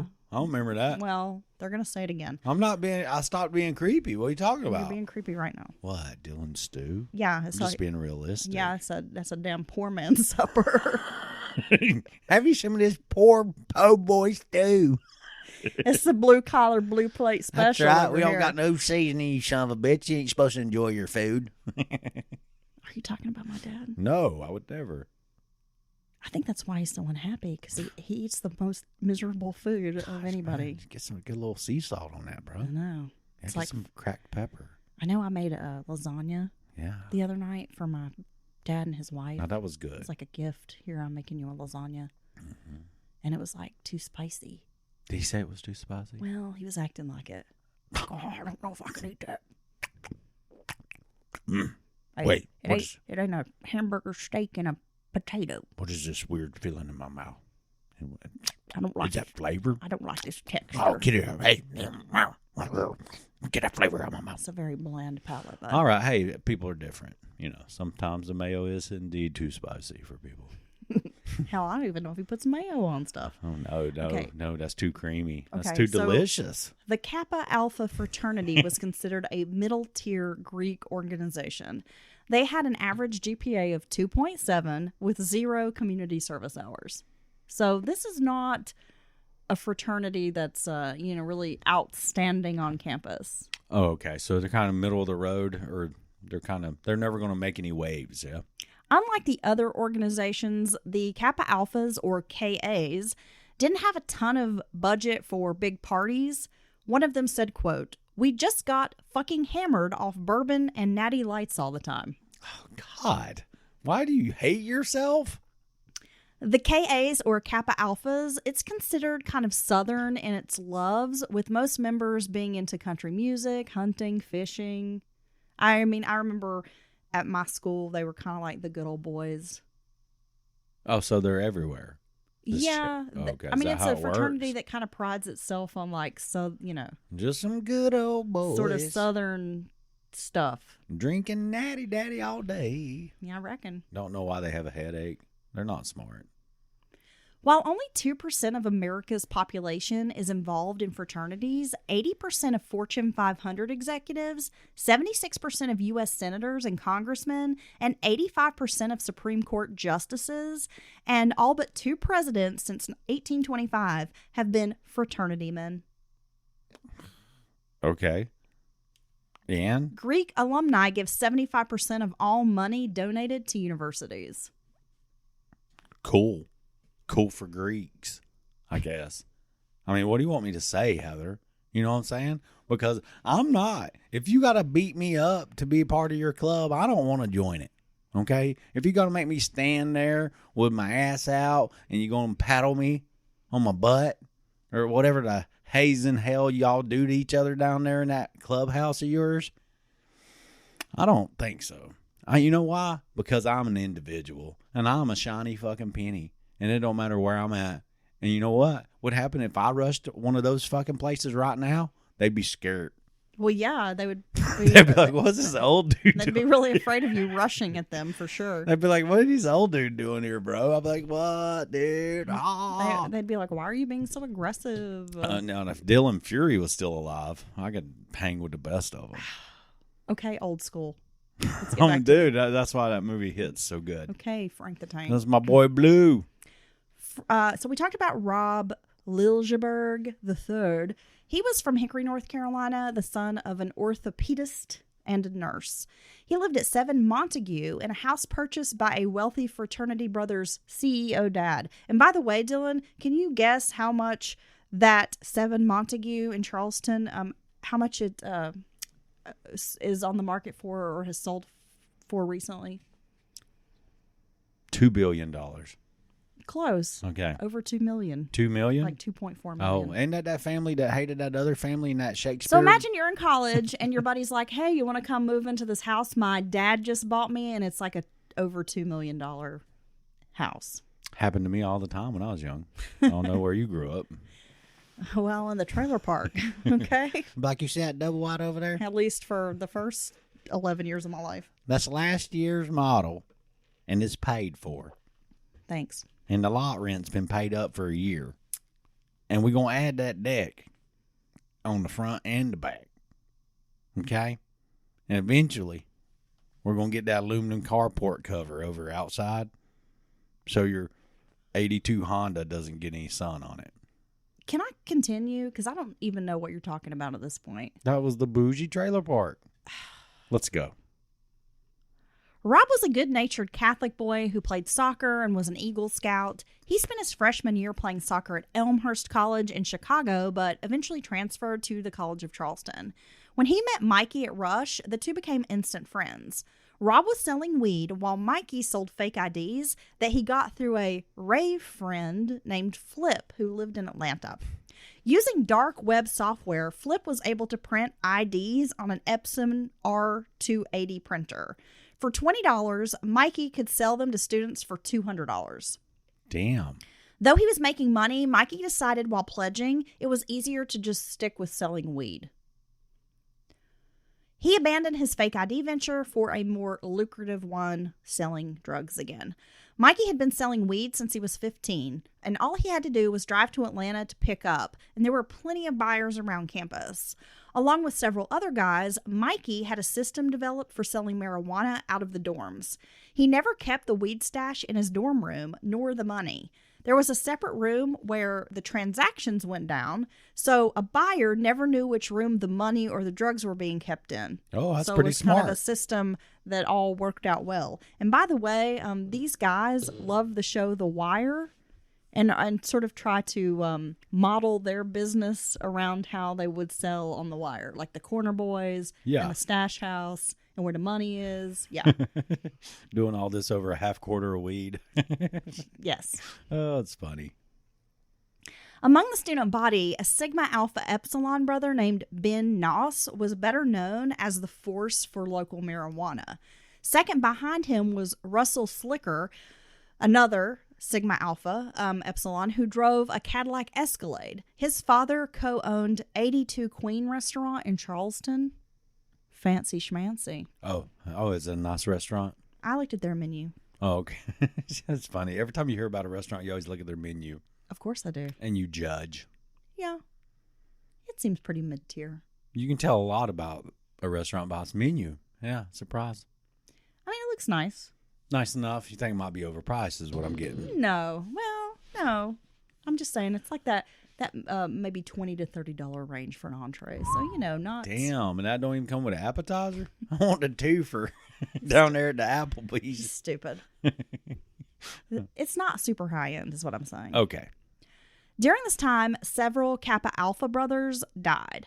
Hawkins Wilbur, who was addicted to oxycodone, then heroin. 2 days after that, Spencer Pitts died, and then a brother named Ryan Grand was found dead in his apartment. And despite the fact that 3 members of the fraternity had passed away in drug-related deaths, the KA brothers continued partying, mixing these drug cocktails. Yeah, I mean, at what point they're going to get a wake-up call to, hey, maybe what we're doing is dangerous. We've just lost 3 friends, 3 brothers. At the end of Mikey's freshman year, he flunked out of school. His stepfather was furious. He said, quote, $30,000 a year and you didn't even go to class.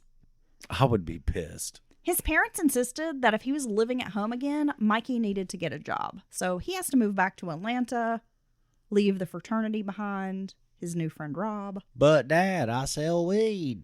Back in Atlanta, Mikey found work at a sleek night spot, a hot spot, Dylan, in Buckhead. You know where Buckhead is. Well, they say it's the, kind of ritzy part of Atlanta. At this place called Tongue and Groove. Wait, is this a nightclub? Yeah.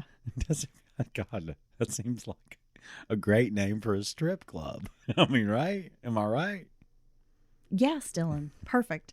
Now, this club was frequented by celebrities, athletes, and musicians. Mikey was working valet, so he's parking cars, and this gave him an opportunity to sell drugs, to sell weed. Oh, okay. So he can see it like an NBA star and be like, hey, Mr. Shaquille O'Neal, would Well, you like some of this weed? He had a little gig when he first started where he would leave like a little sample with like his number.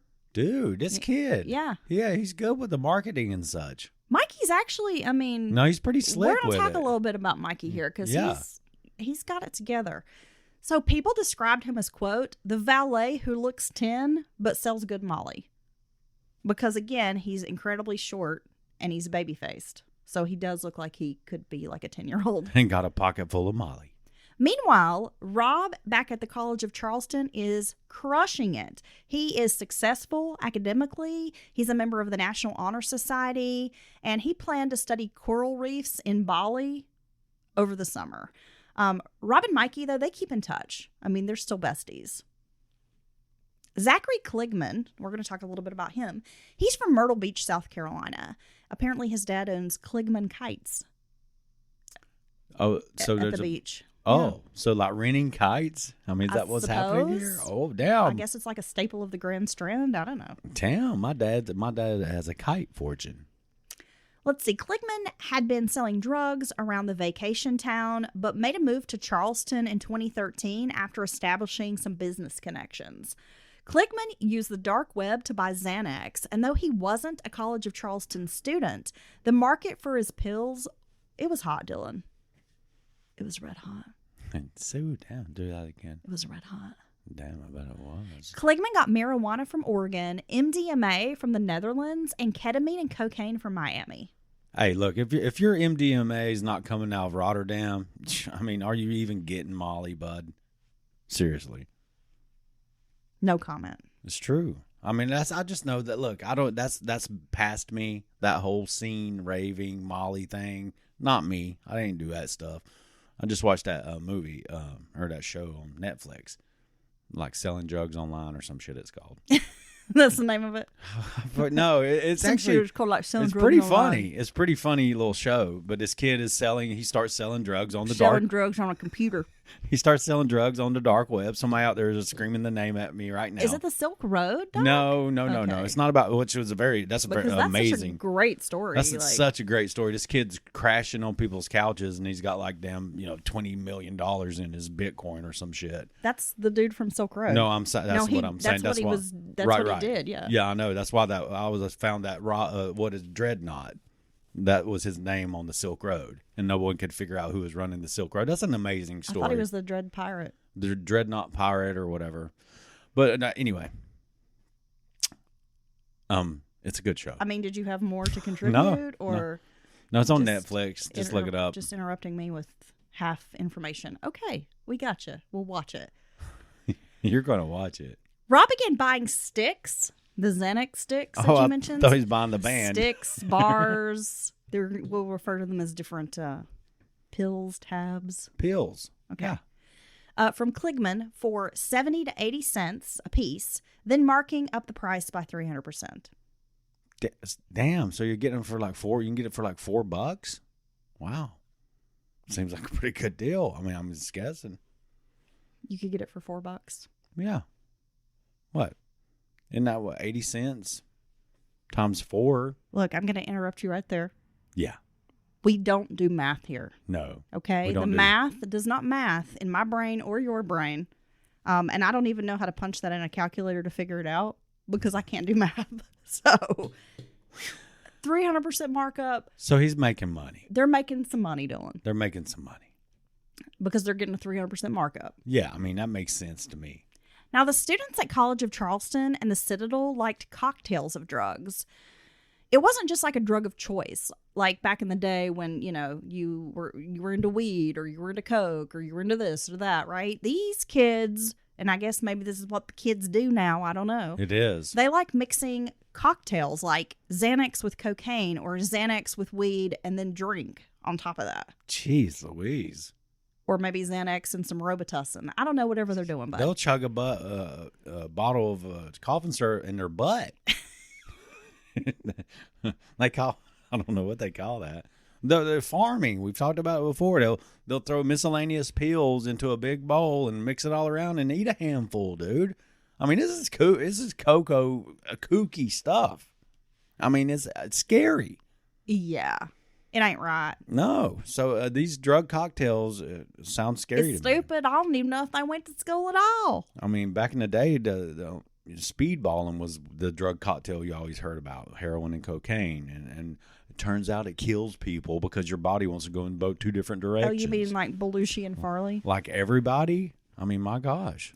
No one was selling more pills, these Xanax bars, than Rob. He bought 10,000 at a time, and he took orders in bulk to send to UNC Chapel Hill and the University of South Carolina at Columbia. So not only is he making money at the College of Charleston, but he's outsourcing this Oh product my God, he's mailing to it. other schools Mailing it in the mail.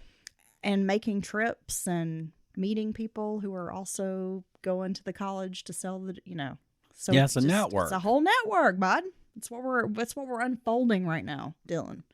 While Mikey was working at Tongue and Groove, he met a guy named Wilson Biscuit Warren, who worked in the Atlanta music scene. Biscuit was friends with Justin Bieber and members of the 808 Mafia. Biscuit offered Mikey a job as his, quote, little right-hand man. So working nights at the club, Mikey spent his days with Biscuit riding around in a Range Rover while his new friend worked on a business venture called fratshows.com, where Biscuit talked to Greek organizations about booking rap and hip-hop artists to play shows like at their fraternity and sorority houses. Wow, that's actually a pretty good idea. Fratshows.com specialized in trap music with artists like Waka Flocka Flame. Yeah. That's okay. I mean, that's real. I've heard of Waka, I guess, I don't know. I just remember my daughter would always make me listen to that song Trap Queen. Yeah, trap music, it's interesting, I guess. We went to the Trap Museum. Yeah. That was fun. Hell, standing in line was the funnest part. For 2 hours? The most fun part. People watching? Just watching people. Mikey may have looked like a fraternity dude in his Southern Tides visors and golf shirts, but he was different. He's different. Yeah, he's different. I'm different. Yeah, I'm different. We knew a guy back in Haywood that was different. That was his favorite song at karaoke. He would kill it.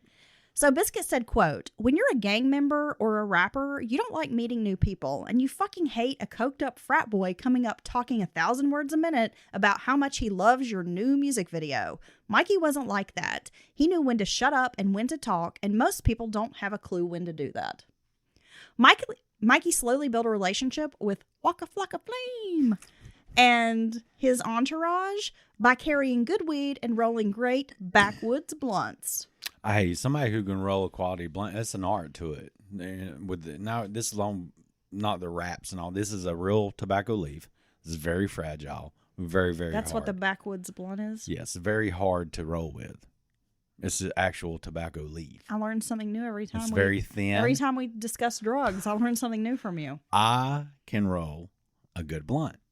And so I have been part of entourages before as well. Well, I would keep you on my entourage. You would keep me? You would be the bad bitch that's there to roll up my weed. Yeah, I would be that for you. And wear some short shorts. Yeah, I will wear short shorts. I'm going to get some of those. That's in style now. Yes. Pastels. Yes, my ex Well, he does. showed up to my daughter's graduation. And we're It doesn't need to be in style for him to wear shorty shorts. Tiny pair of shorts, though. I was like, who's this trans person talking to me? It was your ex.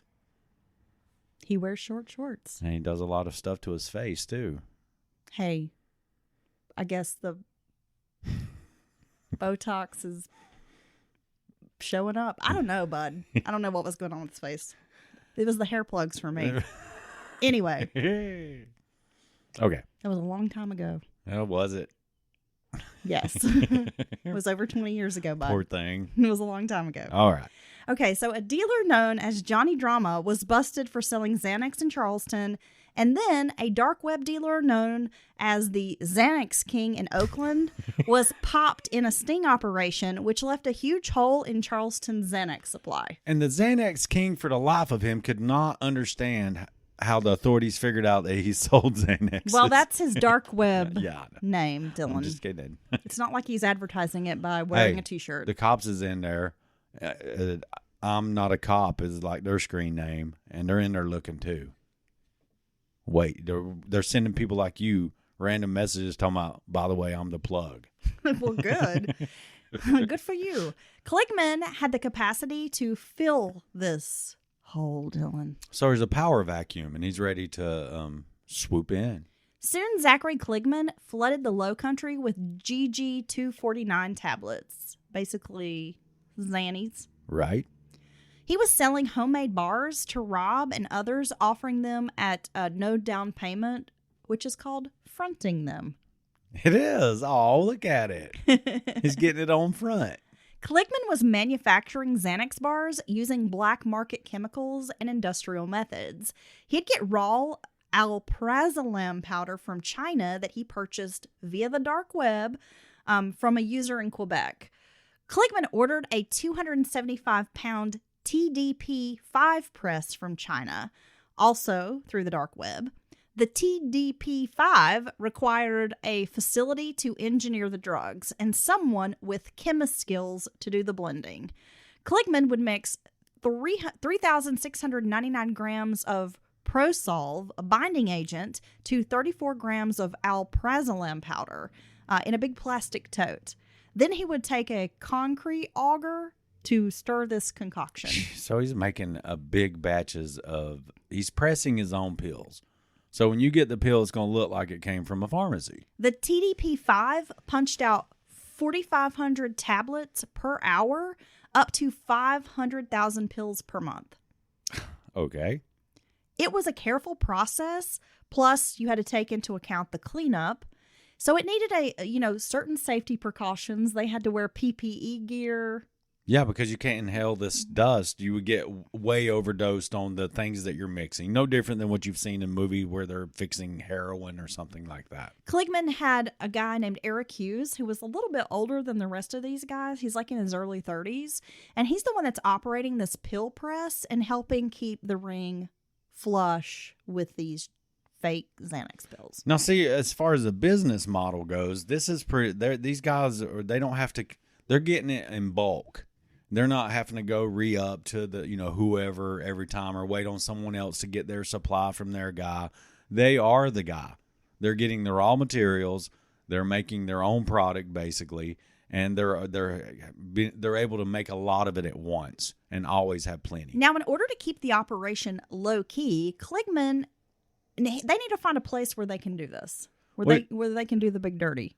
Yeah, it's not like you're just busting up an ounce of weed that you could hide from your mom if she wants to come in the door. This is a full-on industrial operation. 275-pound press. This has a bunch of equipment. You got all these, the raw materials sitting around. So you need somewhere that you can do this without being bothered, and you're going to be left alone. Well, Kligman had a friend who worked for a beach house rental company.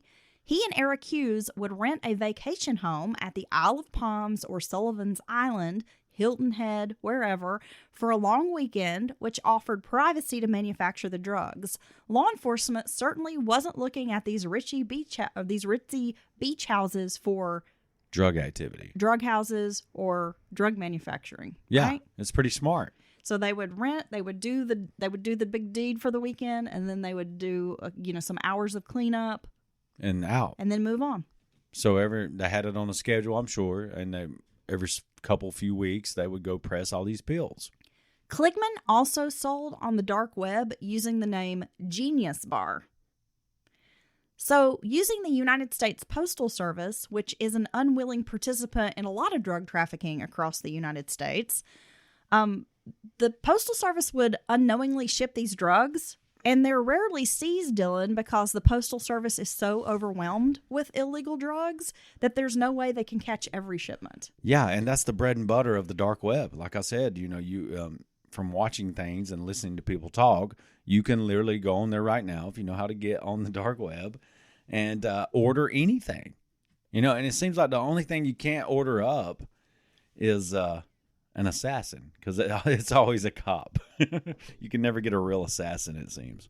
Oh, you just haven't found my account yet? Oh, yeah. IKillPeople.com. Actually, you know what? I have never been on the dark web. I wouldn't even know where to start. I've started to do it. The people will be like, oh, you should do like a old laptop, just kind of a throwaway, because you don't, you got to get the Tor browser and all this, and it just seems like a lot. And then you can very quickly end up in places you can run across child porn. Yeah, I don't want to see that. Some super gruesome stuff and just a bunch of exploits. So I don't even want to accidentally see that stuff. So I've always been curious. Well, I'm not super computer savvy, and I Right. wouldn't even know how to I feel like you would have to have. You'd have to get me on the dark web and then show it to me. You would have to have some knowledge. It seems that way. Will you stop fiddling with your microphone? I'm sorry. Because every time you do that, it's Yeah. creaking, and our listeners can hear you. I'll stop creaking. So please stop. But it is. I've always wondered about it, and they say it's huge. The public web is just a little dab compared to the dark web. Is a lot bigger. Well, maybe it is, but environment. what am I even going to look for on there? Well, you don't. Well, maybe you can get like discounted curtains or something. Maybe you can get like some damn bootleg boots or something. Yeah, I can just get those from Shein or whatever.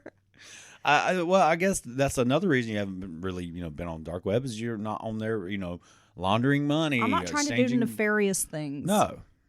Well, the powder cost $4,000 to $5,000 per kilo, which comes out to about 60 cents per pill. $59 could be made for every $1 spent on powder. Damn. That's a huge profit margin. Only at a few points in this extended supply chain did any of these guys run into real world drug violence. There was a group of College of Charleston students who worked for Kligman and Eric Hughes who did get robbed at gunpoint. That's when Kligman decided to rent a stash house. He chose a carriage house on 43 Gadsden Street and paid a student to lease it in his name to hide the drugs. The small house sat across from the Galliard Bennett house and was definitely not a place where law enforcement would check for a drug house. This is in $1 million neighborhood. And that's funny, but the drug habits are always there. You see what I'm saying? The people who have the want for the product, who actually are the supply, if you will, that helps create the market that leads to all the other issues in society, they always have the habits. You know what I'm saying? We'll get this shit, Dylan. But they never get profiled. They never have cops sitting out waiting to follow them and pull them over constantly. From my research into this, when this robbery took place and these College of Charleston students were robbed at gunpoint, the police were called. And you know what? The police didn't arrest these kids or anything. You know what they told them? Keep this stuff in the ghetto. See, there you go. That's classism. It's right? disgusting. It's racist, but it's classist. You know, it's disgusting, you know, and they get away with that shit. And they're a lot of times even worse than, the neighborhoods where they want to harass people constantly. In these other neighborhoods, they're even fucking worse. Keep it in the ghetto. Didn't even arrest them. No. Oh, they called the cops and told them what? We got robbed for our drugs we're illegally selling? Maybe I don't know. Maybe the neighbors called because there was a big commotion. Yeah. I mean, I'm not really sure, Dylan. It's ridiculous. The student who rented the house was given $600 a month plus expenses to secure the property. He said he agreed to work for Kligman in order to afford the College of Charleston nightlife. He said, quote, "Everybody's loaded. I'm not. I had to keep up appearances." According to a confidential informant, Kligman kept 20 pounds of marijuana, 1 million Xanax bars, and cocaine at that stash house. Damn. Plus cash. When Rob took trips to Atlanta to visit Mikey, he was introduced to members of the 808 Mafia, and Mikey took him to some strip clubs where he would spend like $35,000 in 6 hours, like at a strip club called Magic City, making it rain. Damn, I bet those single moms was coming up. During his last semester of college, there are a lot of women who do that type of work that are not moms. Dylan. It was a joke. I bet they like to see the little ass dude, little baby face dude with the big fat pockets coming there. Yeah, spending $35,000 in a night. And you know what? I'm making a joke, but my girl can go up there and bring that home to daddy all she wants. I'll be at the house chilling, waiting for you to get back. I know you would. Yeah, I would. During his last I'm sorry, I'm old and fat. During his last semester of college, Mikey had bought a Porsche 911, and his parents never bothered to be like, "Where'd you get the money for this?" Anywho, he moved into the Cyan on Peachtree, which is like some pretty nice apartments, Dylan. We're talking like the loft, new, modern, overlooking the city. Oh, it sounds nice. Yeah, fancy apartments.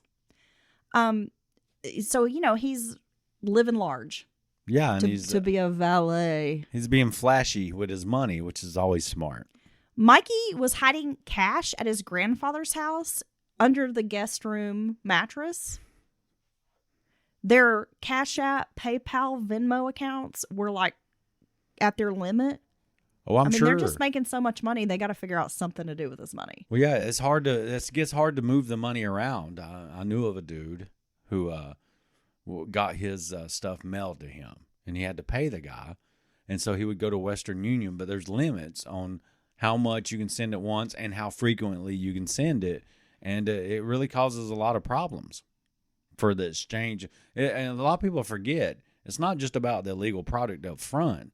You got to move the cash afterwards. They catch shipments of cash going out of the U.S. just as often as they do shipments of drugs coming in. When his grandfather, Frank, this is Mikey's grandfather, and they're pretty close, finds the money, he tells Mikey, quote, "Listen, if you get into trouble doing what you're doing, we can't save you." And told him, like, whatever you're doing, you need to stop. That's still, I don't think that's heavy-handed enough. By now, Mikey decided they needed a cocaine connection, which he found in Atlanta. Rob could use Mikey to get cocaine, which would also be a hot item in Charleston. These kids are buying it left and right, Dylan. They want to party. Cocaine's always been popular. Mikey, like the other guys, started storing his cash and drugs in a safe. When together, the guys in the drug ring would compare Rolex watches and Gucci loafers, outspending each other, getting the bottle service at places like Trio and Mint, fluffing each other up, and the drugs kept them kind of cloistered from everybody else. Yet Rob, who's selling the most, he actually lives modestly. Despite the fact that he's making money hand over fist selling Xanax, weed, cocaine, and whatever else, Rob drives his parents' old car. He's got his mom's 2002 Toyota Tacoma. So he looks like a normal college student. He wears sweatpants and eats peanut butter sandwiches. Yeah, he's keeping low profile, so he's the smart one of the bunch. Rob had long-term plans to graduate from college and get out of the trade. Mikey and Rob were making so much money, they needed to start laundering it. Using the Kappa Alpha fraternity, the boys were able to launder money by setting up fake alumni donors and fudging the costs of parties. So this is one way they found to launder the money. Zach Kligman's drug operation was really less of an organized ring and more of a multi-level marketing network. What started in Charleston was a sales pyramid with Kligman on top. He sold the pills to wholesale dealers who would then sell to other guys who would sell them to students for as much as they wanted to charge. God, it's like Herbalife. Yeah. There were dozens of Plexus. There were dozens of young people involved in this ring. While Rob was selling the most, he was also leading weekly chapter meetings of the Kappa Alphas. As president, he beefed up the chapter's finances so they could start throwing good parties instead of just sitting around drinking Natty Lights. Oh, okay. So he's doing the damn thing. And he actively sought what he considered higher quality pledges. Like he's trying to make the fraternity, kind of make it next level. Compete with the big boys. I guess the Sigma Alpha Epsilon, they were like the big fraternity on campus. So he's trying to do that thing. Mikey was dealing Charleston Xanax to Atlanta customers and also selling it at the University of Georgia and at Ole Miss. He managed to sell pills faster than weed or Molly, and Rob's supply pyramid was offloading 10,000 Xanax bars a week. Damn, dude. That's got to be a lot of pills. At the end of summer break of 2015, Mikey Schmidt moved back to Charleston. He moved into an apartment at 930 Nomo, telling his mother that he'd enrolled at Trident Community College or Trident Technical College. And he planned to split his time between Charleston and Atlanta because he's keeping the apartment there. He spent $70,000 in rent on these two places in a year. That's dumb. His grandfather, Frank, had passed away, as well as his friend Flip, the rave friend who had gotten him the fake IDs. He had overdosed. And so on his deathbed, Frank told Mikey, quote, "Get clean. It will be your biggest downfall if you don't." After losing two people in a row, Mikey will say that he just turned cold, that he didn't care about anything. He didn't care about anybody. He didn't care if what he was doing hurt people. And that's when he made the most money. Yeah, you can't be a drug dealer with a conscience. Rob agreed to sell Kligman a pound of cocaine, but would never expose his guy in Atlanta, Mikey. So this selling this cocaine to Kligman is how Patrick Moffly ended up with the cocaine that got him busted at the University of South Carolina. Oh, okay. So this is Rob selling the cocaine to Kligman from his connect Mikey in Atlanta. And then Fat Pat ends up with it and gets pinched, which causes him a lot of issues. So on April 21st, we're fast forwarding a little bit here, Rob sent a pledge named Jonathan Reams to Atlanta. The pledge, who was from a working class family, needed the $200 being offered for the trip. Loaded into Rob's mother's 2002 Toyota Tacoma, along with a quarter pound of weed, some Xanax, they called them Hulk pills. It was actually Xanax mixed with THC. Oh, God. He goes to Atlanta to do a trade, get some cocaine, drop off these other drugs. Rob told Mikey that he didn't have a good feeling about this trip and about this deal. But the trip to Atlanta went smoothly. There was a pound of cocaine for Kligman and a half pound for Rob to sell. On April 22nd, Rob woke up around 7 a.m. at his 7 Montague residence. He weighed out the cocaine, then hid some of the other drugs. Around 11:15, Rob texts Zach Kligman about picking up the drugs. Around 20 minutes later, Kligman pulled up in his Cadillac. The pair discussed money. Kligman owed $19,350 for the cocaine, and Rob owed him $6,250 for the Xanax. Kligman agreed that he would settle up the cash that he owed him soon. And they've done business together, so, They trust each other. He's like, yeah, he's good for it. Rob called Mikey to say that he was waiting on Zach's money. He gathered the other drugs and took them to his mom's truck for hiding. That's when Rob phoned Jonathan Reams, the pledge, to come perform a task. He asked Reams to take a sealed package of potato chips to a location on campus for a drop-off. When Reams went to the bench near the campus Chick-fil-A to meet this unidentified person who's supposed to be picking up the drugs, he was surprised when an undercover cop came over and arrested him. Reams began saying, quote, "I didn't have anything to do with it." That's always a good way to open up with the cops, to let them know that you are indeed innocent. As Rob loaded the drugs into his mother's truck, 2 officers wearing tactical vests approached him. They read him his Miranda rights and cuffed him. Rob admitted he had 5.7 ounces of cocaine in the truck. As Rob is taken into custody, a tow truck came to haul the truck away for evidence. Charleston police then raided the house at 7 Montague. The Kappa Alphas who lived there, alongside Rob, were cuffed and told to sit on the sofas in the living room while law enforcement searched the house. One of the Kappa Alphas nonchalantly asked, quote, "When can I get out of these cuffs? I want to play golf today." Don't even realize they're screwed. Interviews with Rob's housemates did not reveal much. Officers confiscated a heat sealer, a set of scales, and a couple of pills. The fraternity brothers were released. A few hours later, Rob returned to 7 Montague and told the Kappa Alphas that the police had taken his passport and told him not to leave town, but otherwise nothing happened. Mikey had been in Atlanta throughout April and didn't return to Charleston until May. So during this time, he's using his burner phone only to offload the drugs. After this raid, Rob didn't mention it to Mikey. He called Mikey to complain that Kligman had only paid $6,500 of the nearly $20,000 owed to them. So the pair discussed whether Zach Kligman was daring them to ask about the money. Kligman had muscle, which Rob and Mikey didn't have, and they thought it could be some kind of power play and that he was going to stiff them. Mikey floated the idea that Kligman was an informant, which Rob dismissed. Mikey pushed Rob to go to Kligman's house. He told him, "You should go order 10,000 bars. And during this meeting, you can look Kligman in his eyes. Look him in his good eye. And pick up on his vibes." I want you to look in my eye, Kligman. I'm picking up on your vibes. Tell me where my money's at.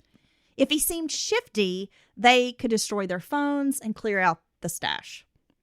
Rob was nervous. He didn't want to confront Kligman, and he told Mikey, quote, "It's still risky to stare at the sun," which Mikey texts back, "Nah, you're good. Put some Ray-Bans on." Damn, Mikey, bro. I like it. And that's where we're going to end part 1. Oh, my gosh. Damn. I like the code. They're talking in that like code. Put your Ray-Bans on. Still scared to stare at the sun. Mikey's like, just get your sunglasses. Put on them dollar glasses you bought at the Dollar Tree and get down the road, son. What the hell? There's a lot of moving parts to this case. We're not even. We've got so much to talk about. We have a part 2. Oh my gosh. This story, I'm telling you, layers, Dylan. Damn, that was one big fat true crime onion. Layers. I'll tell you what. Yeah. And it was sauteed down, nice little olive oil in there. We got the onion chopped up. Next week, we're going to bring you a damn true crime hot dog. Oh, gosh. It's not the true crime wiener. The wiener. Ooh, true crime wiener. That's a good true name. True crime wiener. Yep. Oh, yeah. We should just do an episode of true crime podcast names, and we'll create like 50. The true crime wiener. Yeah, the true crime wiener. Take a bite. Take a bite out of it. Or you could just call it the wiener. Take a bite out of true crime. Yeah. All right. Chomp, I like chomp. that. I like it. Is it going to be fried or boiled? Oh, fried. God, dude, once I fried Grill the wiener, bud. Listen, folks, if you're out there still beating yourself up and bullying your dogs, bullying your wieners, You got to fry them in a pan with a little bit of seasoning and a little bit of butter and just crisp it up, get nice and black. I think it's raining. Brown. And you'll never boil it again. You'll never boil that wiener again. Trust me. Okay, so we're going to wrap things up, Dylan. We'll be back with part 2 this coming weekend. And for my resources, just so everybody knows, I read a book called Among the Bros, a fraternity crime story, which was written by Max Marshall. I also referred to the New York Magazine article, and Vanity Fair had an article as well. And then, of course, there are lots of newspapers published out of Charleston and whatever that report on this case. Yeah, and I just want to ask the listeners a quick favor. We haven't begged you much lately. We're on the cusp of something there on YouTube. So if you're just feeling froggy or open your browser and not really using it, just go on and click on a Mountain Murders episode there, even if you don't listen to it, and just let it play. We about got our minutes right. Let the podcast play. Just let it play on automatic. You ain't even got to listen to us on there. Yeah. Yeah. We're on the cusp of monetization on the YouTubes there. So, we deserve it. Oh, I'm sorry. I was thinking about that song. And let the music play. As always, we appreciate all our listeners and all our patrons, and we love you, each and every one of you, to death. We do. Oh, we do. And, Dylan, I forgot to do something at the beginning of the show, but we have to give a shout out to Mandy, our newest patron. Mandy sponsored this incredible episode. Mandy, girl, see, that's what I'm talking about. Mandy did it. I felt compelled by some exterior force to talk about our patrons and listeners and beg you to play your YouTube there for us. So thank you very much, Mandy, and I can't wait till next time. And thank you, Heather. And that's all I got to say. Bye, Dylan. Bye.